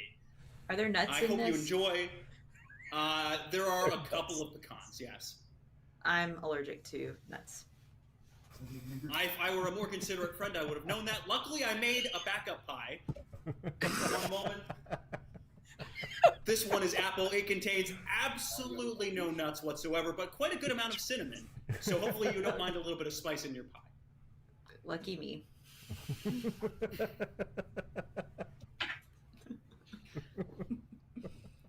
Did you have a question?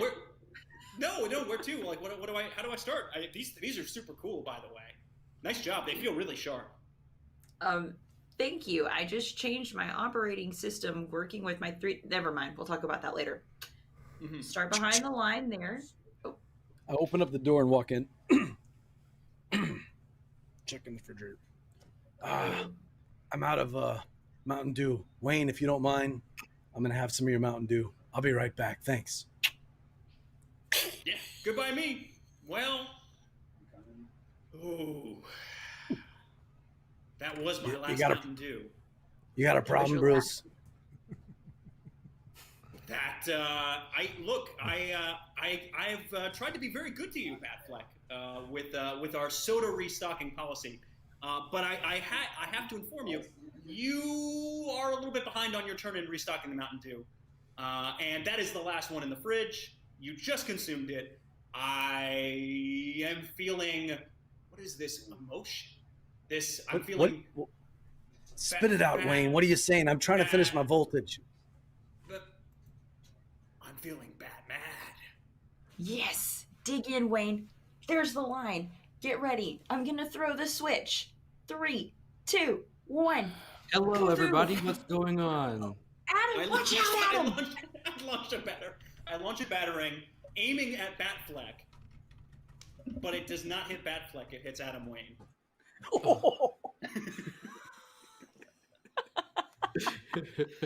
Oh, that's going to sting. That'll leave a mark. Oh. Even through that cowl. What's with the batitude, man? What's with the batitude? I don't know what came over. I now know that I'm the hero. That makes you the villain. No. Maybe, guys, I have these 2 pies. Could we calm down and maybe share some pie?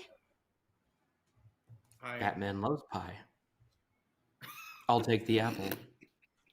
Pie goes Well, the well apple with was voltage. mine, Adam. Would you like this rhubarb pie with pecans? Me?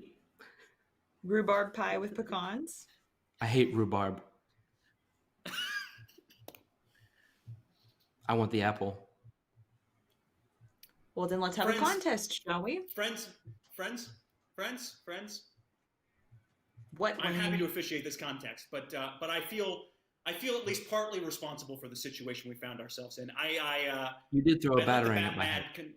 Well, it wasn't at you; it was at Batfleck. But that's beside You the threw point. it at me, Wayne. I did, and I am sorry about that. I'm not used to this bat mad. I'm still trying to find a way to control it.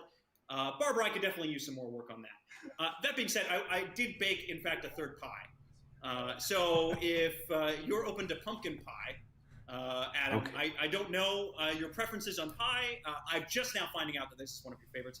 Would that be amenable to you? That would allow Barbara to enjoy a lovely apple. And Batfleck, are you partial to rhubarb pecan? This is what I'm talking about, people. This is what I'm talking about. One of us doesn't fit here.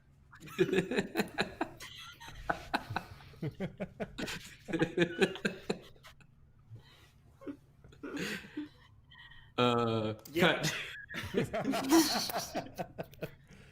One of these bats is not like the other. I thought you were there. I didn't make it to your training course. I thought Wayne Bruce was going to make it. Spencer, I thought we were going to have a pie fight. Oh, I was expecting the pie fight. I was expecting to try to cut the pie with the batarang. Like there was a. I was expecting the batarang to go into the can of soda. There was a lot of stuff I was waiting for. It was very. I cut our wedding cake with the batarang. He did. Oh. For reals? Yes, for reals. Wow. I appreciate that. I do. As a person who's photographed many weddings, I appreciate that. Spencer, red or white? Things ended well, he said. Mm-hmm. He showed the white. Yeah, white. All right. So Batfleck. I'm sorry, Lara. This was yours. Who would you like to give the white die to? So there's the current count. Let's make it even. Everybody should have 2 dice. Alex. It's not a horrible thing. All right. All right. So we have the dice. So everybody has the dice in front of them. So basically what you're going to do is we are going to take a 2-minute break. So feel free to use it as you see fit. If you have some dice handy, that's fine. If not, I can roll for you because this is easy math. But basically, we're just going to roll the dice and see what everybody gets. And then we will check the aftermath table to see what events they choose. The aftermath table looks a lot like the other tables you've used, so it'll be very familiar with that. And then we do it again. but this time we'll do it in reverse. So BJ will start, and then we're going to go backwards this time. So it'll go BJ, Lara, and then Alex. So we go in reverse for the second act. And any dice you earn in the second act, you keep. So stay tuned for that. So we're going to take a quick 2-minute break. So we'll be back after that, and we'll do the tilt table.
Alrighty. Hello, Lara will be there in just a moment. Oh, no rush, no rush. It's not like I can adjust the timer or anything, you know. It's just kind of just does a 2-minute thing. So I'm adding in the dice that we're gonna have, and I'll pull up the tilt table just so everybody can take a peek at it. So what's gonna happen is we're gonna roll our dice and we're gonna check them. And like I said, if you have, for instance, if I were to roll a 5 white and a 2 red, I would subtract 5 and 2, so I would have 3, and then whatever color was the bigger one would be the number I have. So it would be a 3 white. Okay, and then we just look and see whoever has the highest value in their respective colors gets to choose these two, and they will go head to head. So let's start with Alex and BJ. Alex, you have a red and a white. What did you roll, sir? Or do you need me to? I need you to roll because I am, as always, woefully underprepared. You are completely fine. So it's a 3 red and it's a 6 white. So you are at a 3 white. All right. BJ, what'd you get? I heard you rattling around. Same thing. I had a 4 and a 1 with the white. Yeah. So that would be a 3 white, correct? All right. So Should I Laura, re-roll? Nope, because I have a feeling you might not need the tie break because Laura is rolling 2 white dice, and unless she rolls acey-deucey here. What did you roll, Laura? I got a 4 and a 2. All right, so Laura has the white, and then Spencer, you have the red by default, so you can roll if you'd like, but not necessary. So Roll it up. all right, No, go ahead. yep. I don't have any dice. Well, that's fine, considering everybody else rolled white, and you're the only one rolling all red, so you would automatically win. Okay. All right, so much like the beginning, you know what, though? I will roll 2 red for you, so you get an 8. So, Laura, you had more. right? I had a 6. She had 6 You total. had 6? Okay. So, what that means is, Spencer, you're going to choose first. Now, this is going to happen to you and Laura. Kind of like the beginning, but instead of being a relationship, you are actually defining this for each other. So you have the dice pool that's down below, which is literally every number to choose from at the moment. You get to define either Laura's or your own tilt. And again, same thing. We're going to check the parent category and then the subcategory after that.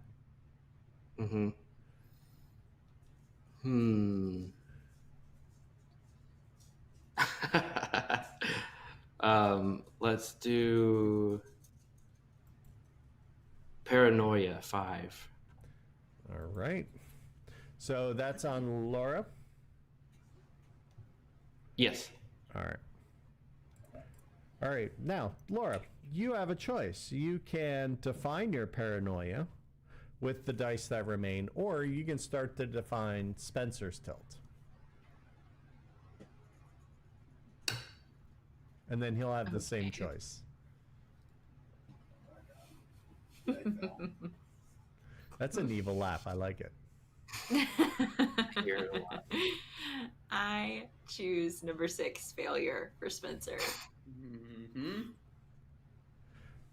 All right. So a 1, 2, 3, 4 remain. Now, Spencer, you can define your failure or Laura's paranoia, knowing that she gets to define whatever's left.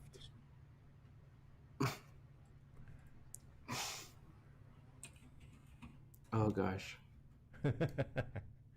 This is all good words I like to hear.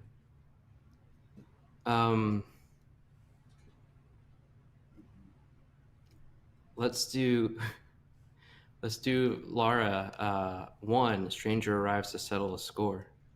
Oh my god. I flew across the map. All right. So, Laura, you have a 2, 3, and a 4 to define Spencer's failure.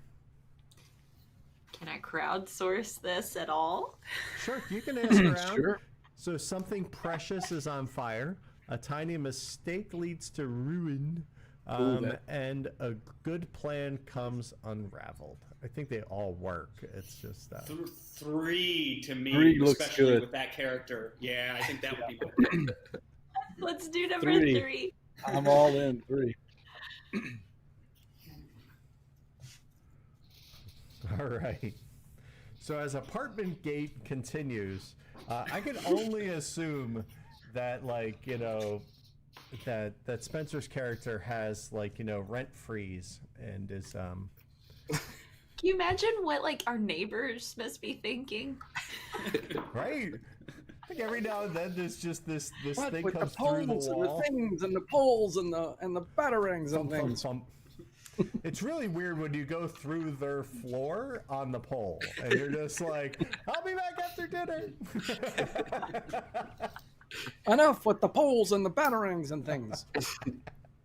They're gonna install like one of those soundproof walls around it just so you can like. Nice.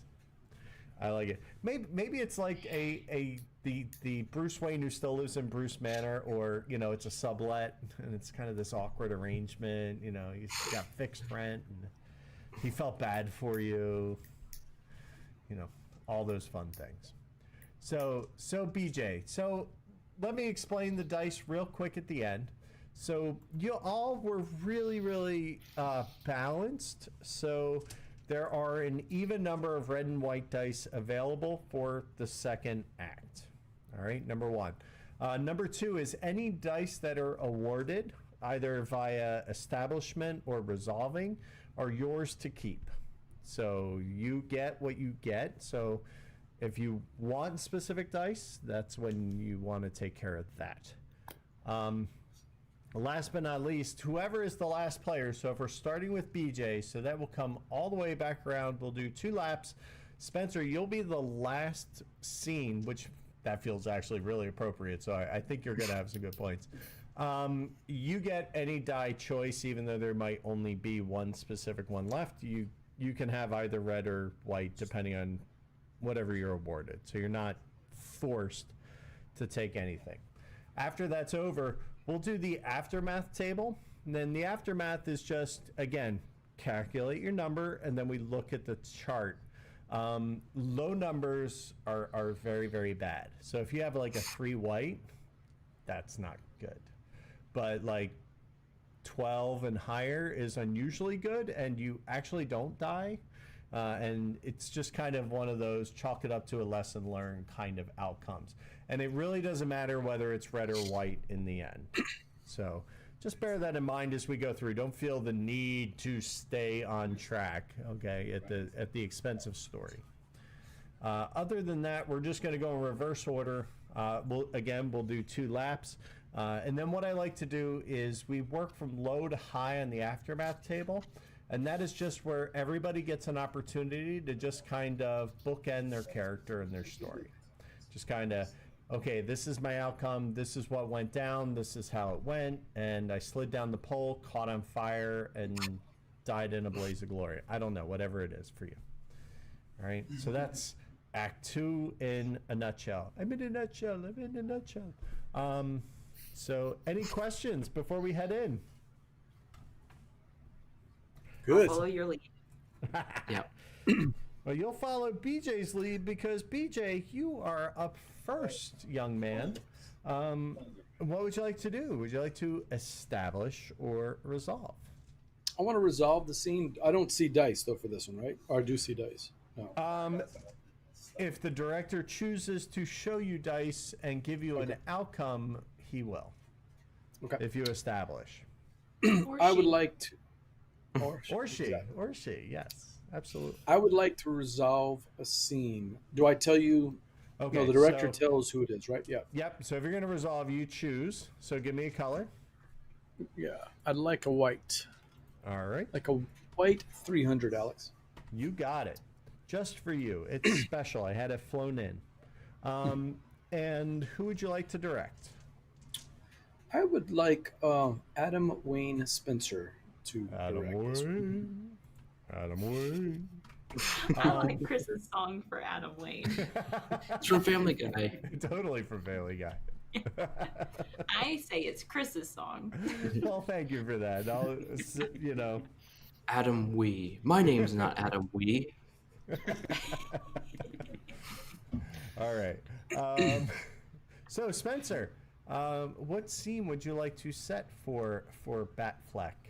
Oh gosh. Feel free to source the room, if you will.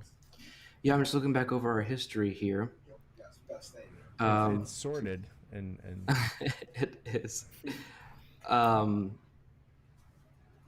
Let's see. So, what do y'all think? The last thing that happened was A I pie just party. blanked. What? Pie party. Okay. So now we're in Act 2. Things need to escalate. So it's the next day. Everybody's had a chance to sleep on it. What happened? We just kind of left things where they were. And then what else? Then what happens? Need some help. I think possibly overnight, maybe instead of people sleeping on it, Batfleck and Barbara Gordon try and fight crime at the same time. Okay. Like at the same place? And they come into conflict. Yeah, they're both called simultaneously at the same crime, but they don't have the same philosophy, or they're both trying to kind of one-up each other, maybe? Okay. All right, so that's the thing. Then, so we'll start in some dark alley with some form of crime in progress. We need a criminal. Question. We need a criminal. Where does our tilt come into play here? So feel free to get kind of like the beginning stuff. Just use that as direction to help you determine what happens in Act 2. So, it's just kind of like, are you paranoid about one of the strangers or one of the people there or a villain or whatever? So you have options. So much fun. Okay. And don't forget, keep something in the tank because you're next. So there's that. It feels like a threat. I'm just saying, it sucks to get all your story out and then go, I have no idea what to do now. So, meanwhile, in dark alleys, and again, Alex, you and I can fill in if we need to be baddies or whatever, so we'll hop in. Same thing with you, Spencer. If you need to, it's fine. All right, Act 2, Scene 1, take it away. This restaurant will never suspect that I'm taking all of their bacon and replacing it with live animals. I'm the Pigler. The Pigler? All right, and then I drop down from the rooftop. What's that? Not. Batgirl? This game is over, Pigler. How? And then I pop out, and I've got him strapped in. Yeah. Thank you, Barbara. That was great. I'm Batgirl, of course. I think it's Thank you for just setting this up. beginning, in fact. I'll take it from here. Batfleck, what are you doing here? I've been chasing the Pigler for months. I've been following him. I was just waiting for the perfect opportunity, and you provided it for me. Thank you for setting it up. Now listen, there's some other crime. There's that old lady that's trying to walk across the street in the middle of the street, clearly jaywalking. Establish this. First bat to the crime scene gets the loot. Gets the tag or the bag. I get to get the criminal, not you. I was here first. I've been here for hours watching the Pigler. I have been smelling this for hours. What were you waiting for? Wait, Hang on a second. We're trying to settle something. You can just put a sock in it, okay? We'll deal with you later, Pigler.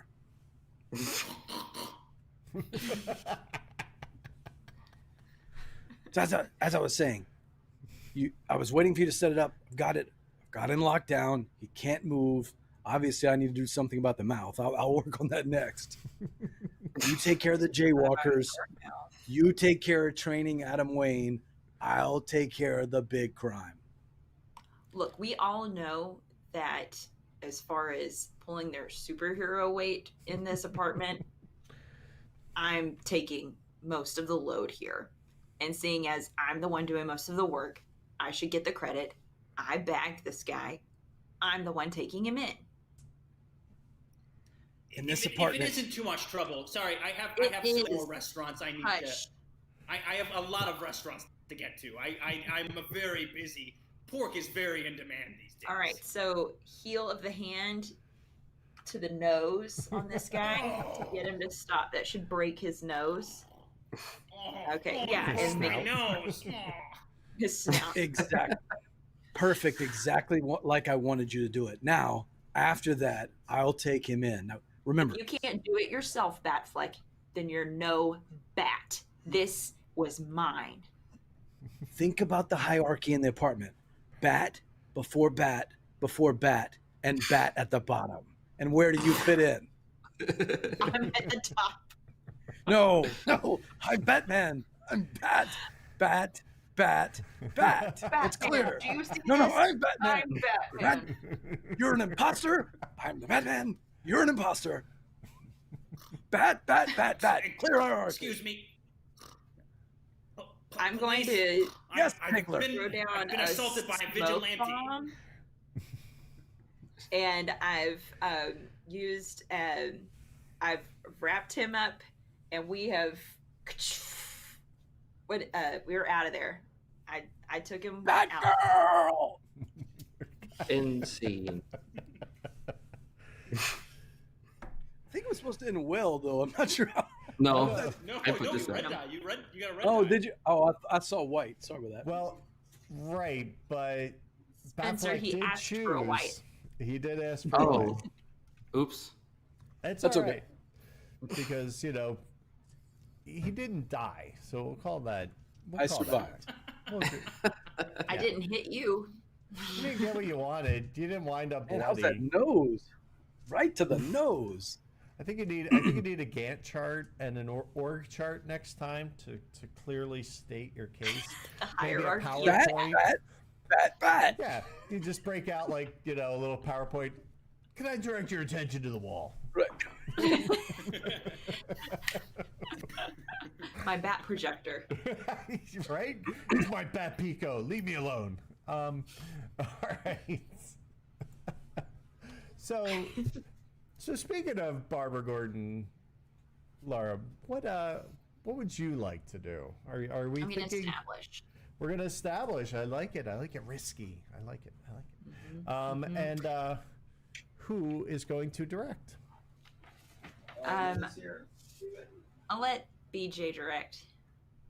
You got it. Okay. All right. So What do you think? this is turning in Pigler. Pigler is awesome, by the way. I have to say. Yeah, nice job, Alex. I like the Pigler. This is turning in Pigler and hearing a call over the radio of an MO that sounds very familiar since my tilt is a stranger arrives to settle a score. It's someone from my past that I remember. And then I'm going to run into Adam outside. Because Adam makes everything so much better. All right. So let's take it away. Act 2, Scene 2. It's the square root of 4. All right, Pigler, enjoy your time behind bars. Thank you, Miss Bad Person. We'll take it from here. Excuse Anytime. me, officer. I'd like to file a complaint. I was just doing what could really be described more as pranks than true crime, and that has completely broken my nose. We'll just get you back to processing and take your hoof prints. It'll be all right. We'll take you back there and get you a Porker Defender, and we'll. I feel like I'm being pork filed. Aww. and They're doing better hurries him out of the room. puns about a pig than we can about bats. The whole game. So there's a call coming in over the, I don't know, police scanner? radio. Yeah, the scanner. That's the word. And they're describing an MO of, like, let's see, bird seed left behind at the scene of the crime. We have a B&E on 35th and Pine, and nothing appears to be stolen, just broken window and birdseed? I know that. And I start out the door. Adam, Barbara. what are you doing here? Or, I mean, Batgirl. I'm just helping this kind lady cross the street. What are you doing here? That is a good way to be spending your time, Adam. I'm so proud of you. Pat the little old guy on his head. I'm sorry, this was a lady. You. I'm patting you Oh, on I'm the an head. old guy? Okay. Okay. What have you been doing? Oh, I was just turning in a ruffian and heading out to the next call. What's the next call? Could I go with you? Would you like some company? That is a good question, Adam. This is just something, though, I think I need to settle on my own. He's so low, he's dead. I see. Well, Yes. there's another lady over there at that crosswalk, so I suppose I will go help her cross if you're not going to have me join you. Oh, right. Thank you, Adam. And I jump on my bat motorcycle and head off toward 35th and Pine, I believe it was. Is Adam following me? Nope, he's helping the lady across the street. Okay, he's not going to follow me. Okay, cool. And scene. I wasn't sure if you wanted to go to that scene and do something with the stranger, so Yeah, we can let's set that go up through later. that. Yeah. we can set that up. Oh, yeah. I'm imagining in D&D Adam Wayne in the scene of the tavern when out, like there's a call to adventure, and then there's like the mysterious, like, I have a quest for any worthy adventurers. Adam's like, I'll just have another beer. It's fine. He's like got the soft ears though, right? So like, Yeah. You notice that the flue of he didn't get hurt. The flue of the chimney seems to be stuck. You go to the cave. I'm going to clean the chimney for these poor tavern workers.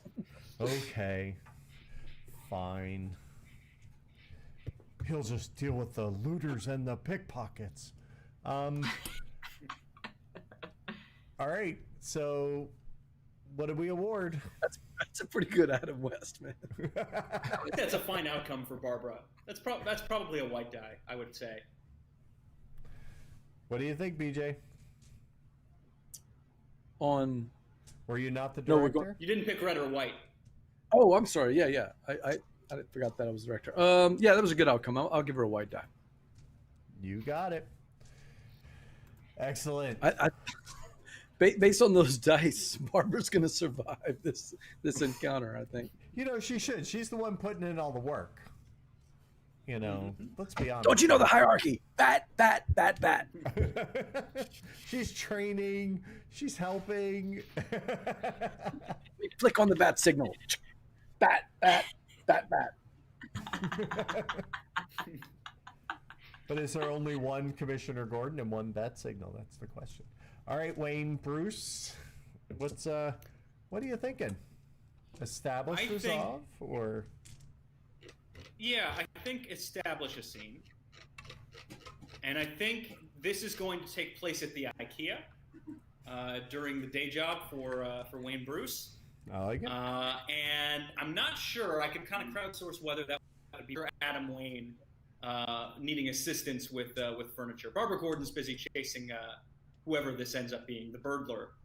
A crime occurs at the IKEA? Yeah, I'd say someone the only crime has was stolen... the couch you picked out. That's the only crime.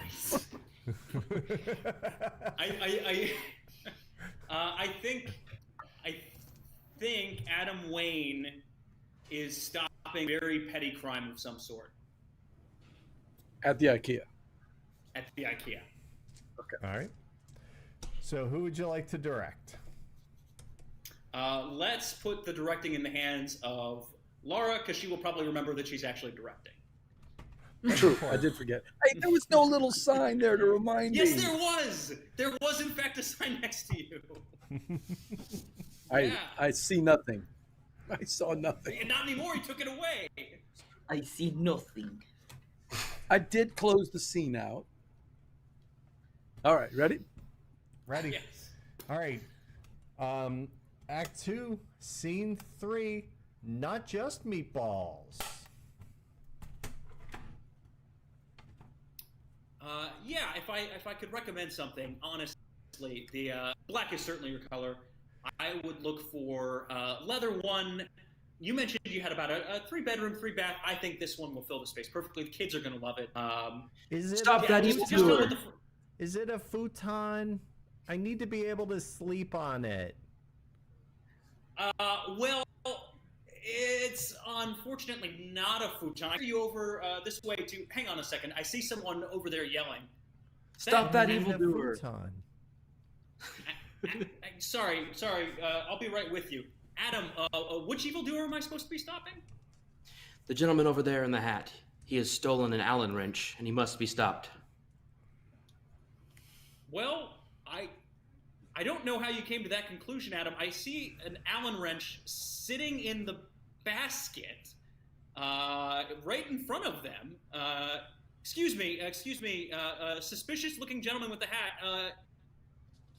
Are you trying to steal? Yes, from our sir. fine Can I help establishment? you? Can I help you, sir?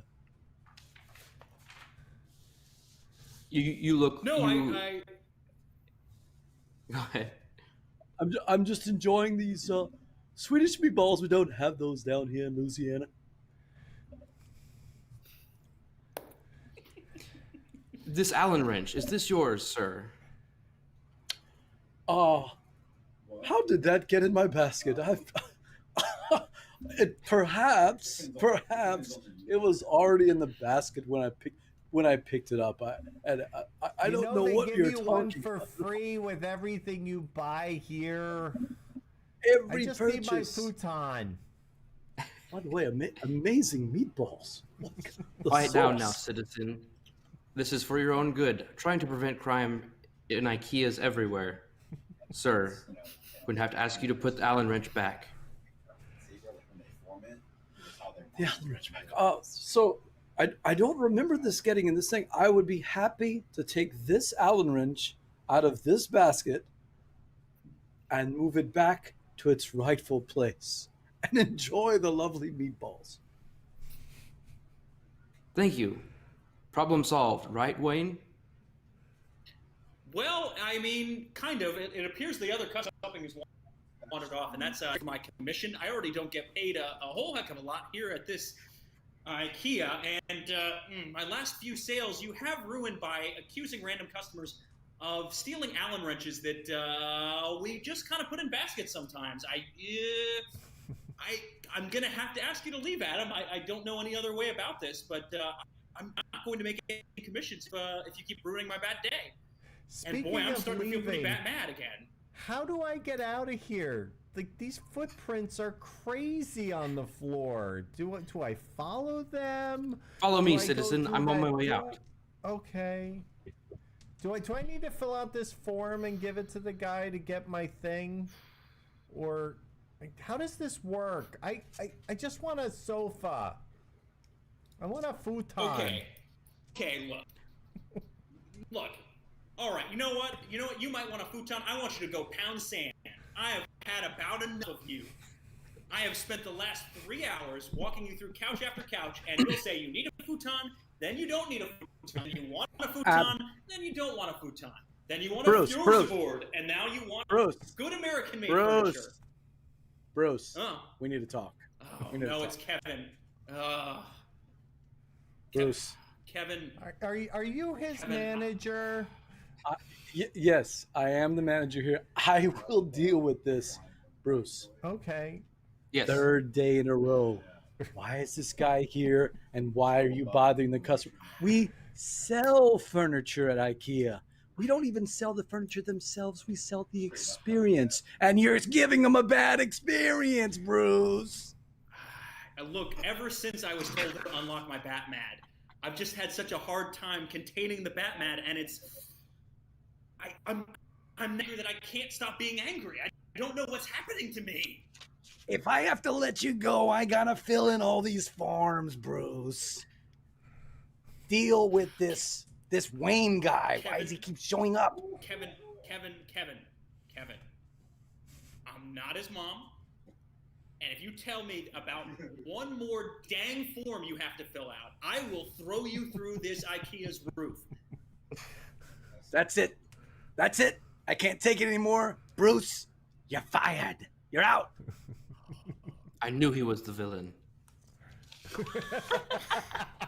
Cut. Alex, I hope that's where you were going with this. It was. I was 100% where I was going with that. Yeah. Oh, I just wanted What? the futon. I don't know why. BJ, did you have a gun under your shirt? That's a very long Allen key. That was a very long Allen key. Adam was worried about the little Allen key, and I'm sitting there. I've got a whole chair underneath my shirt. But I don't know why Kevin turned into Roz from Monsters Inc. for a second there. Yeah, I don't know why. Out of farm, bros. You're gonna make me file a form, bros. Oh, that is a hard voice to do. Wow.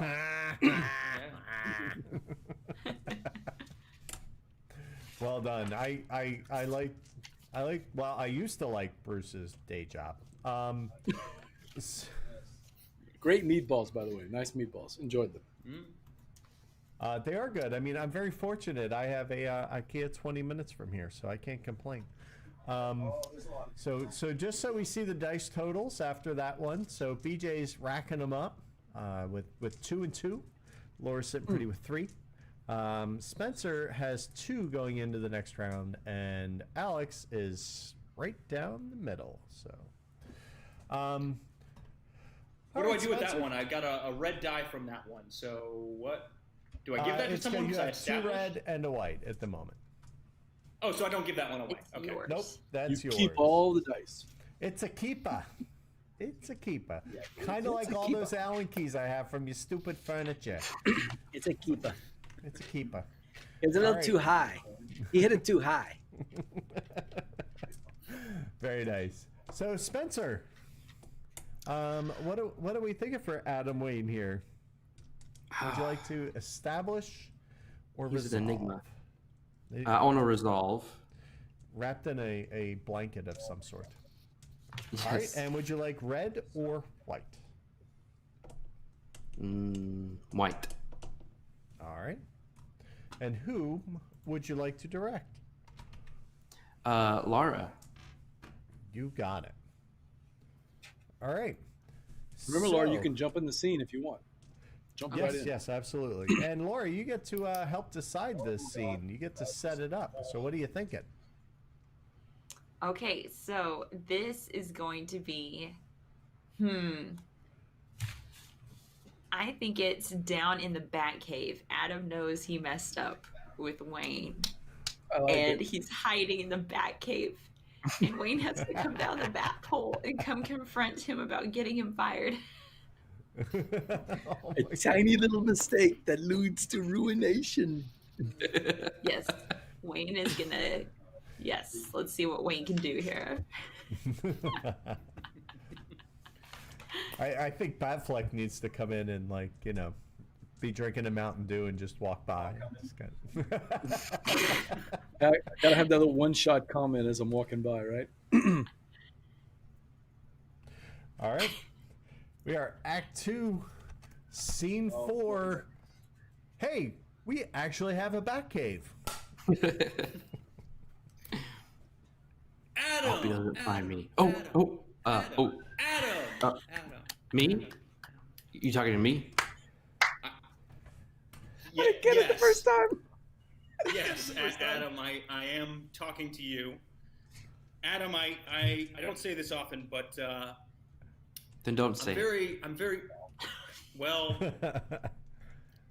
That is sage Go ahead. advice. If you have nothing, if you don't have anything nice to say, don't say anything at all. I get it. I'm very disappointed in you, Adam. I thought we were of an understanding that there's plenty of crime in the city. The IKEA was certainly not the spot that you need to be focused on. I had it pretty well covered, I thought. And now I don't know how I'm going to be able to pay my share of this. I'm out of a job, and I don't know what to do next. Adam, do you have a solution for this problem, Adam? My solution is always to fight crime. You must find a way to make money doing that. Like I have found a way by going to kids' birthday parties. I show how I can fight crime and keep people safe, so they pay me to come to their birthday parties. I have Adam, not I've done been anything meaning- wrong. Adam, I've been meaning to talk to you about the birthday parties because I did notice on your Yelp page there were a number of I wouldn't say sterling reviews.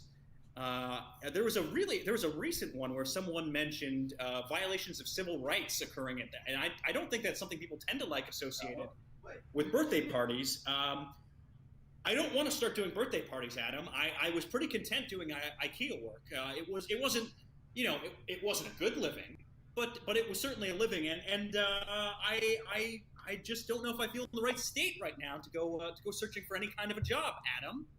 So How do you do you have feel? any better suggestions? How do you feel? I feel well. Bat mad would be understating it, Adam. I'd say bat pissed would be closer to where I'm at this point. I think we've accelerated past this because you have caused me to lose. Dun, dun, dun, dun, dun. Barbara comes in on her bat cycle. Excuse me, fellas. Runs right between them to the bat computer. Is typing in a whole bunch of stuff furiously. What is it, Barbara? Continue. Oh, Barbara, no, wait, Barbara, no, Bing! you seem to All these understand. search results are coming up. I'm not listening to him. I'm Barbara- just reading the computer. Barbara.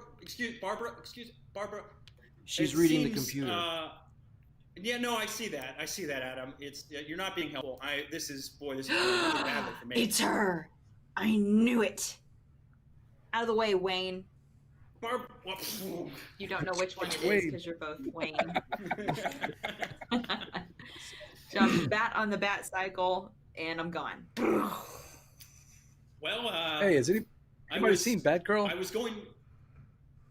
Batfleck, look. Okay, I need to ask you a favor. I just what you got, Bruce? I just got let go. Yeah, I just got let go by IKEA, and I don't know if you know of any job opportunities. I could use some networking help, some sort of assistance, because Adam Wayne here's suggestion seems to be to accompany him to his lackluster BS birthday parties. He needs Bruce, something, or else we're not. He needs something, or else we're not going to be able to pay our rent. Bruce, you're in good shape, and you're good with poles, right? Seems obvious, right? A fireman. A fireman. Oh, yeah. Well, I did think once when I was a young boy that fire entranced me. I stared deeply into it, and I thought, what if this just burned a little more out of control, maybe? What if this wasn't so well contained? And on the one hand, I could fight fire. But maybe, to better express my bat mad, fighting fire isn't the right option. Batfleck, you have been incredibly helpful. I can't express enough how well you have set me up. Adam, you're worthless and I hate you. I'll see you fools later. Hey, get Batfleck. some Code Red while you're out there. Batfleck, what have you done? You and Barbara were right all along. Wayne Bruce is a villain, and he does not belong here. Yeah, that's exactly what we were talking about. You need to take care of this, Wayne. I think Laura's frozen. Oh, wait, no, she's not. She looked like she was frozen. Okay. She just didn't I like move. it. She was in stealth mode. I like it. We got two twists going on. I like it. There's a lot of twisting going in the final round. So, let's see. Laura, did you already I couldn't did your remember, did die? Spenser resolve or I did said he white. establish? He resolved and he got a white. So he is good. So we are moving on to Batfleck with your final scene call. What would you like to do, sir? I know Barbara wants her big scene, so I'm going to leave that for you to set up. All right, because you That's set up awfully a nice nice of you. Thanks. So, I think there's more to dig in with Wayne Bruce and what happens next. But I'm struggling because Alex, I think you have an idea, and I want to mess it up. I'm gonna resolve this scene, but I want you and I to be in the scene. Just throwing it out there. But I would like to resolve the scene. Who's directing? But I think you probably want. Oh, who's directing? Yeah, let's get Adam Wayne to direct. And I think you're still coming around the horn, so we're probably not at that crescendo yet. But if there's something else you want to set up to get there, Okay. so I'm leaving it up to Adam Wayne. All right, Adam Wayne, you get to decide. Is there a location you want this to take place? Alex, what you think? Don't you have locations? I have a look. Oh, Go ahead. An unsavory I was gonna- place. Yeah. Mm-hmm. What were you So thinking, Wayne? someplace sweet. Have you gone? Cafe du Monde, maybe? Get some beignets? Mhm.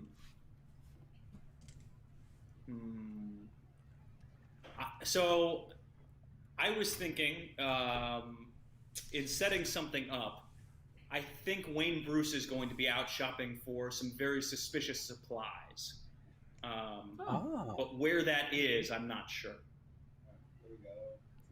Go back to number. Yay. An unsavory hardware store. Or a pawn shop? Maybe a pawn shop? Pawn shop would work. Yeah. Oh man. What is an unsavory hardware store? Is that the one that's just like Every- everything's on like pegboard, and it's I'm like picturing the Parks and hammers Rec. like old. that- You watch The Sopranos. The trope every time was they were either in a strip club or they were at a hardware store. Every week it seemed like. I was gonna say this is if Hooters opened up a line of hardware stores, I think that would be pretty unsavory in general. But I don't think we're going there though. I It was would like be- thinking the pawn shop. well, you know, in- Home I like the Depot pawn shop. is orange is its main color, so they're not far off. I like the pawn shop idea. That's pretty cool. But I leave pawn it shop up to you, works. Spencer. Oh yeah, so at a pawn shop, we're at a seedy Gotham. one. Yeah, seedy. It's called Gotham Gold and Bond. No, It's like Golden in Pawn. Skid Row, right? Golden Pawn. Yeah. On The Golden Golden Pawn. That's a good Golden one. Pawn. That was On Golden completely- Pawn. Completely unintentional. Gotham right. Gold and Pawn. BJ, what color did you want? There are 3 red and a white left. I'll take a white. I think the phrase is you'll take the white. I'll take the white. There you go. I'll take the white for 200, Alex. You got it. Daily double. Actually, we have like one. All right. So are we ready to go? We have our unsavory hardware store Who's in the scene? on Golden Pawn. Well, definitely Oh. Wayne and Wayne? maybe Yeah, a Wayne and- shopkeeper, and I think Wayne one of and you Batfly. needs to you need to discover him. Cool. All right. Yeah. Act 2, Scene 5. Take it away. excuse me, shopkeep. I don't want to. Some of the Joker's repo materials. Where's that here in the store? Yeah, I can help you. I can help you with that. I can help you with that. What you got? I'm looking for Joker's Flames Go Boom sauce. I think he had a whole big old bin of it, and I could just use as much of that as you have. I'm out of the salsa boom, but I got the Insta boom. You okay? I don't have the salsa boom. I got the Insta boom. You okay with the Insta boom? Do you know offhand, on a scale of 1 to 10, how flammable something like that might be? Yeah, I got 17 green. 17 green. Oh, okay. That's the Insta boom. How much do you have? Yes, other 17 green. I'll be right back. I'm gonna check. Okay. Okay. Yeah. Thank you. I'm gonna Yeah, call we're- Wayne Bruce on his cell phone real quick. It's Barbara I'm still ringing. checking. I'm still checking. Right. You got Wayne Bruce? Wayne, it's Barbara. Sorry Hey, to barge out of Barbara, the Batcave earlier, or is everything all right? It will be soon. Hey, I got the Insta boom. I got plenty of it. Oh, perfect. Yeah, just set that right aside. Instaboom's perfect. Yeah, thanks. How much is that going to run me? Sorry, Barbara. 1 second. First one's free. Yeah, I don't just want one though. I literally everything you have of this. Wayne. You want it all? I'll be back. Wayne. Yeah. Hey, Barbara. Sorry about that. Man, where are you right now? Oh, I'm at Gotham Golden Pawn. Yeah. It's I was looking for a nice coat, and mainly a fur coat. You know you could just call Lucius Fox for that, right? Yeah, but you know those coats just don't have any soul, and I'm looking for something that's been used. You know, it's just for a Halloween costume. Look, I'm in the middle of something. It's really important, and I think I could use your help if you could please just head downtown for me, please. And I'm sure you won't miss it, but I really need you to head out right now. Well, yeah. Let me just pay for this. Look, this boom stuff goes crazy, and I mean, oh, sorry, dang it. Shoot. I mean, this fur coat. They're running out of fur coats. Did you want the Rota Flames in addition to the Insta Boom? Yeah, go ahead and Wayne? throw them in. Yeah, no, it's not a problem. It's perfect. Yeah, Barbara, just give me a second. Wayne? I'll just have to check out. It won't take long. I'll be right there. Oh no, Wayne, I think that got cut off.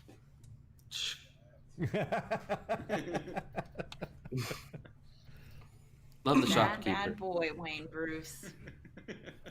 You did this to Wayne Bruce. Wayne Bruce was a wholesome individual, and then you told him to unlock the Batman, and then He's got a attitude. He's got And the then Adam attitude Wayne going. accidentally got him fired. Yeah. His tiny mistake. Well, that was tiny. So Barbara, would you like to establish and resolve? But no matter what happens, you're getting a red die. Yeah.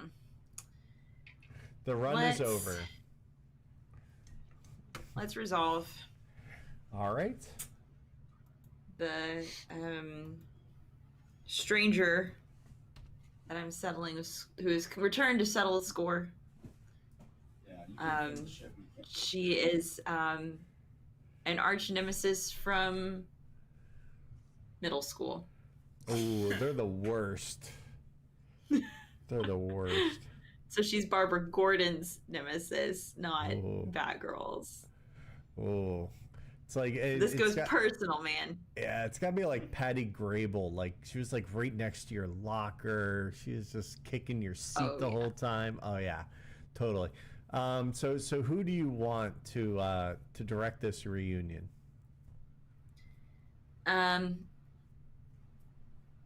Well, I'll let BJ direct. Because I've kind of already established that I wanted Wayne Bruce to come help. Yeah. And I think Adam needs to show up in the 1970 Cadillac special, the bubblegum special. Yes. All right. Act 2, Scene 6. We're getting close. Take it away. Okay. So we're standing outside of a bank. And across from us is Bertha Greenfinch, Barbara Gordon's nemesis from 6th grade. And she is now a supervillain. All right, Bertha. There's no one else here but you and me. We need to settle this. It's always been me, Barbara. It's always been me. Look, I get it. You were jealous. I was better at robotics than you. But that was 6th grade. Can we just get over it? That was 6th grade, but meet my robotic bird army. and then all these robotic crows just come and like flock onto her arms and just kind of land there and kind of do rock, rock. Oh, geez. In this incredibly climactic moment, Wayne Bruce comes in not on a bat car, but in a bat bicycle. He's very eco-friendly, and he's loaded up the bat bicycle with there's like just the cans of the like it's just stuffed full with the boom stuff. Instaboom? Just in Instaboom, right in the main basket. With the rotoflame. He's bicycling up. Oh, hey Barbara, did you need my help? Wayne, what are you doing with Instaboom? Where did you even get that? Don't worry about. Well, look, they turned out to be out of fur coats, and I figured if I'm here already, I gotta get something. So, yeah, don't mind this. Anyway, what did you need my help with? I don't even ask him. I'm going to like hop up on the handlebars of his bike so I can open up the top of the can and dip my batarang in there and throw it at the crows. And it neatly goes around her head, takes crow, crow, crow, slings around and crow, crow, crow, and she's just left standing there with like robotic feet sizzling on her arm. and okay. Just kind of just looks at you in shock and horror both at the same time. I'm going to turn around to Wayne and say, you might want to run now. Run? No, I mean, I'm on my way to do an errand or two, but yeah, I'll bike at a leisurely pace, and sure enough, I bike at a leisurely pace on out of there. You think that's really all I slowly. had? So, then and they that, just come. oh, BJ I'm is waving as I cutting. go. Oh, okay, all right. So that's when I did the I can never remember what it's called, Spencer. The thing that Grappling hook? The grappling hook to swing at Bertha to try to kick her in the face. And maybe for her face, but maybe like some birds fly in front of us and I get tangled up in the birds. Vroom, vroom, vroom, vroom, vroom. Barbara, do you need help with these birds? Yes, for the love of God, yes! And the best part Can't about the scream, my birds daughters are right is next to Bertha us. programmed them to be able to poop on Batmobiles. And so as the birds are like flying over and dive bombing you, they are just littering the poor black and red trim Batmobile. But not on bat bikes, right? No, just on the car. And it's got the open It's part, so it's getting on yeah. the seats and It's getting everywhere. great Oh. birds above. We must take care of these birds. And start punching and Boom. bopping. Punching birds. Whack. Kick. Zam. Boom. Onomatopoeia. And second wave of birds are all crumbled. And scene? Yep. And in a cloud of feathers, you notice that she's not there anymore. Bertha's gone. Great. Nicely done. Almost resolved. Exactly. You gotta leave that little piece. Because Because things red didn't dye. go well. although the Batmobile didn't lose its wheel, but it certainly got egged. Had a crappy. All right. So Wayne Bruce, your final scene, and you will be receiving a red die. Just how would you like to receive that? I would like to resolve the scene, but I would like to say that I had some ideas for the instant boom. Director Spenser will ultimately determine which of these makes sense, or if something else entirely makes sense. I was going to either bring the instant boom to our apartment, to Wayne Manor, or to the IKEA. Oh, that's some good choices, Spence. What are you gonna do? Oh gosh. The comedy I say- gold on all three. There's more to play with if you go with the IKEA. Okay. Let's do it. Yeah, let's go that way. All right. So let's kind of pick a time of day. So is this IKEA's closed? Is this when you're coming back to clean out your locker? Like when is this falling? So yeah, Kevin has needs to do his exit interview. Needs me to fill out some paperwork. So Kevin's there.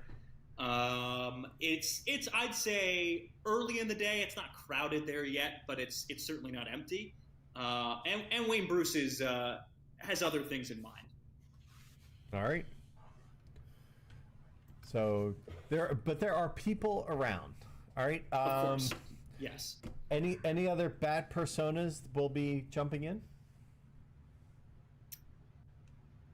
I think it's up to the bat personas if they realize what I'm up to. I certainly Barbara would have some knowledge of this, but I don't know if Bertha's distracted her too much. Batfleck's been gone for a long time. Batfleck wasn't even in his own scene. He's gone. Yeah. He's busy. He pieced out on his own scene. Yeah, and Adam Wayne is over with Bertha, so I'm not positive. All right. I'll leave it up to the other bat people if they want to jump in. Fair enough. So let's take it away. The penultimate, Act 2, Scene 7. Going to IKEA.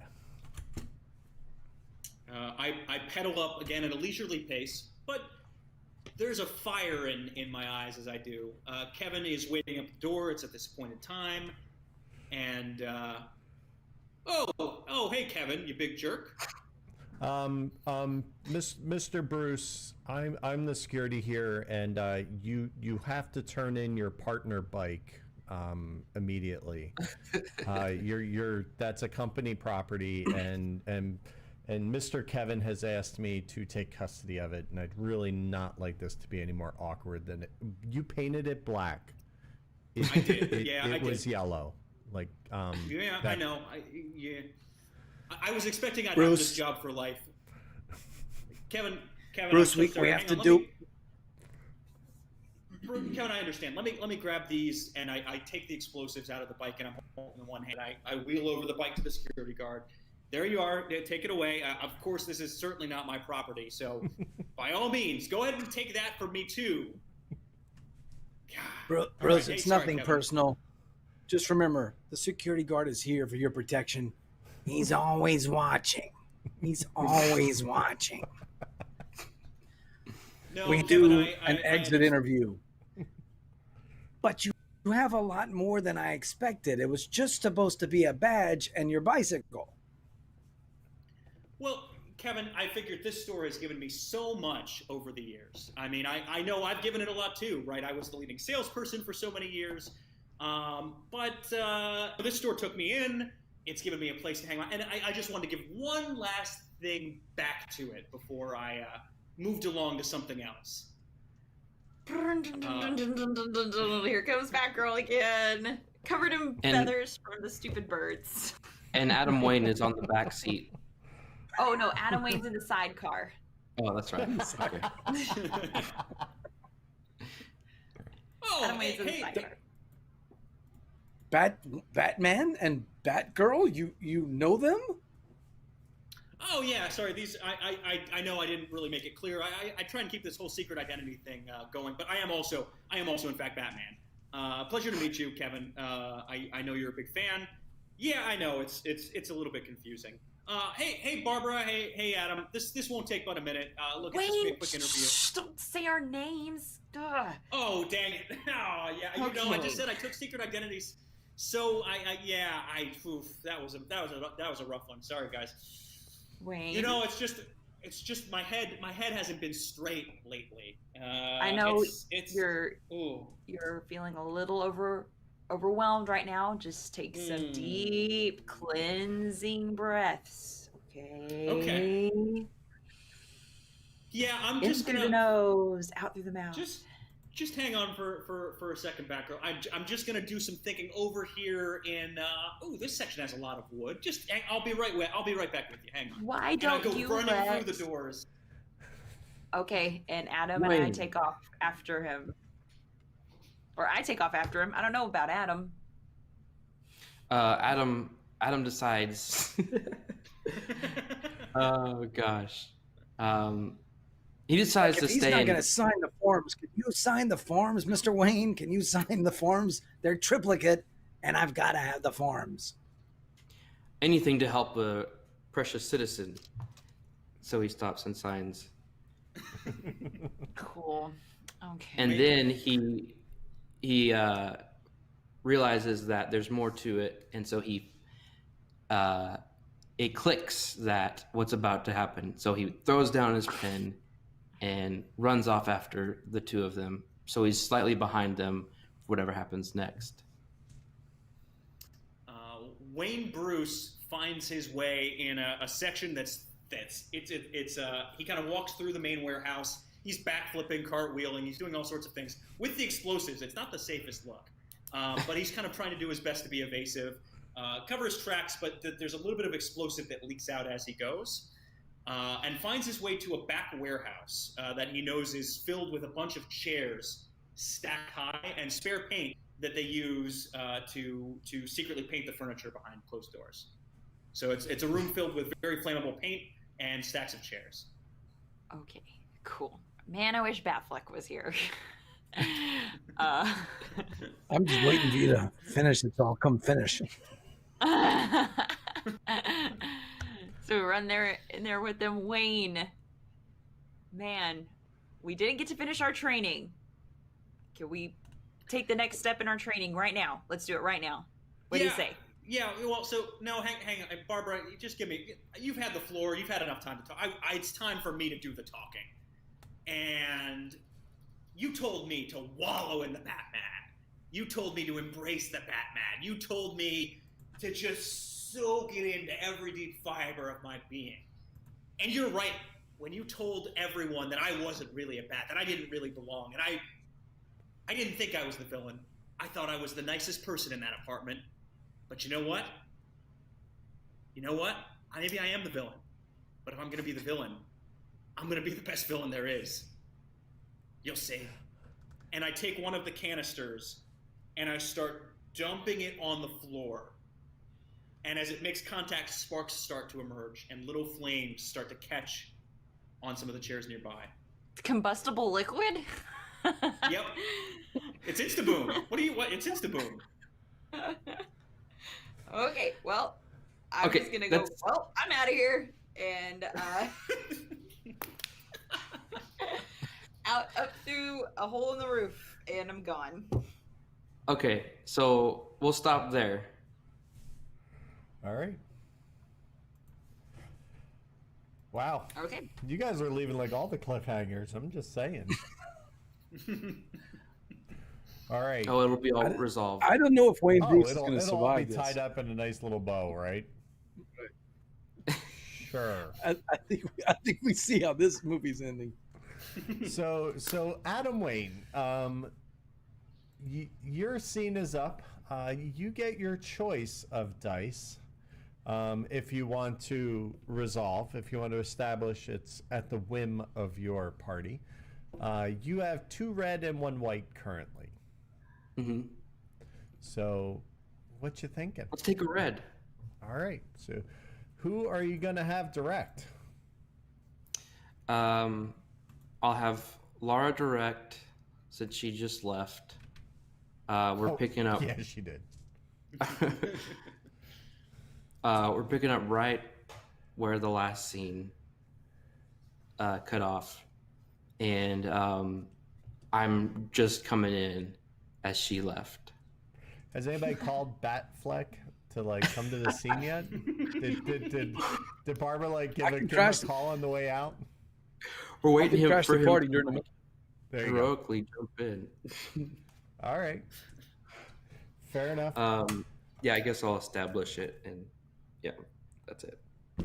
All right, sounds good. So, Laura, you're directing. Feel free to hop in, or you just hopped out. So do what you want. Final act, Act 2, Scene 8. Take it away.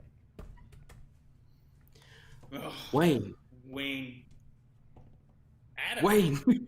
Wayne.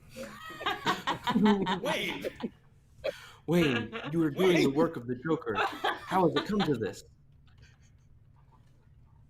Adam,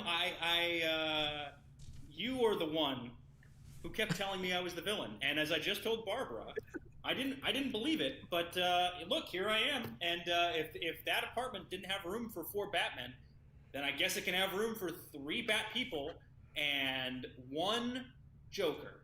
Because hey, look, the Joker, rest in peace. But I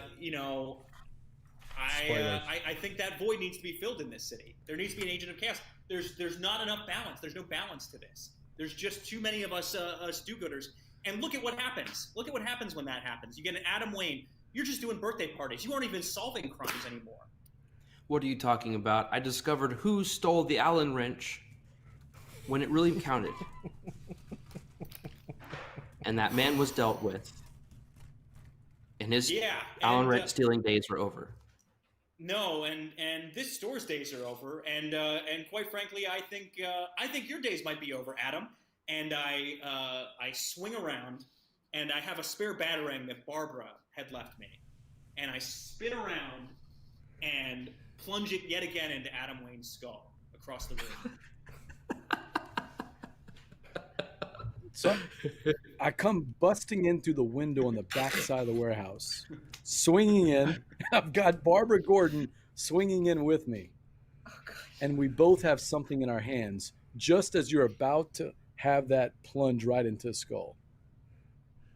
Oh, no, I've thrown it. It's gone. Yeah. Oh, you've already thrown it? This is happening. It's right here. It's about to be in there. We plunge in on the bat rope. And we each have an object in our hands. And we look at Wayne Bruce. Bruce, remember your childhood. The pie. It's the pie. Smell the pie. Oh my goodness. Is that blueberry? It's blueberry. How did you know? With the hint of cinnamon. With the cinnamon. Just like Martha used to make. And as soon as You he says had to that, say my pie had chloroform in it, and I just smashed it in his face. And Wayne Bruce proceeds to pass out, but as he does, an arm kind of falls back and knocks over, kind of domino style, the other cans of Instaboom. How many cans can you carry? I bought the whole store's selection of Instaboom. This was Well, well established. I'm picturing like 3 or 4 like small like Heineken mini keg size container. Yeah. And So as I fall to the ground, blueberry pie and chloroform on my face, arms spread out, chain reaction starts.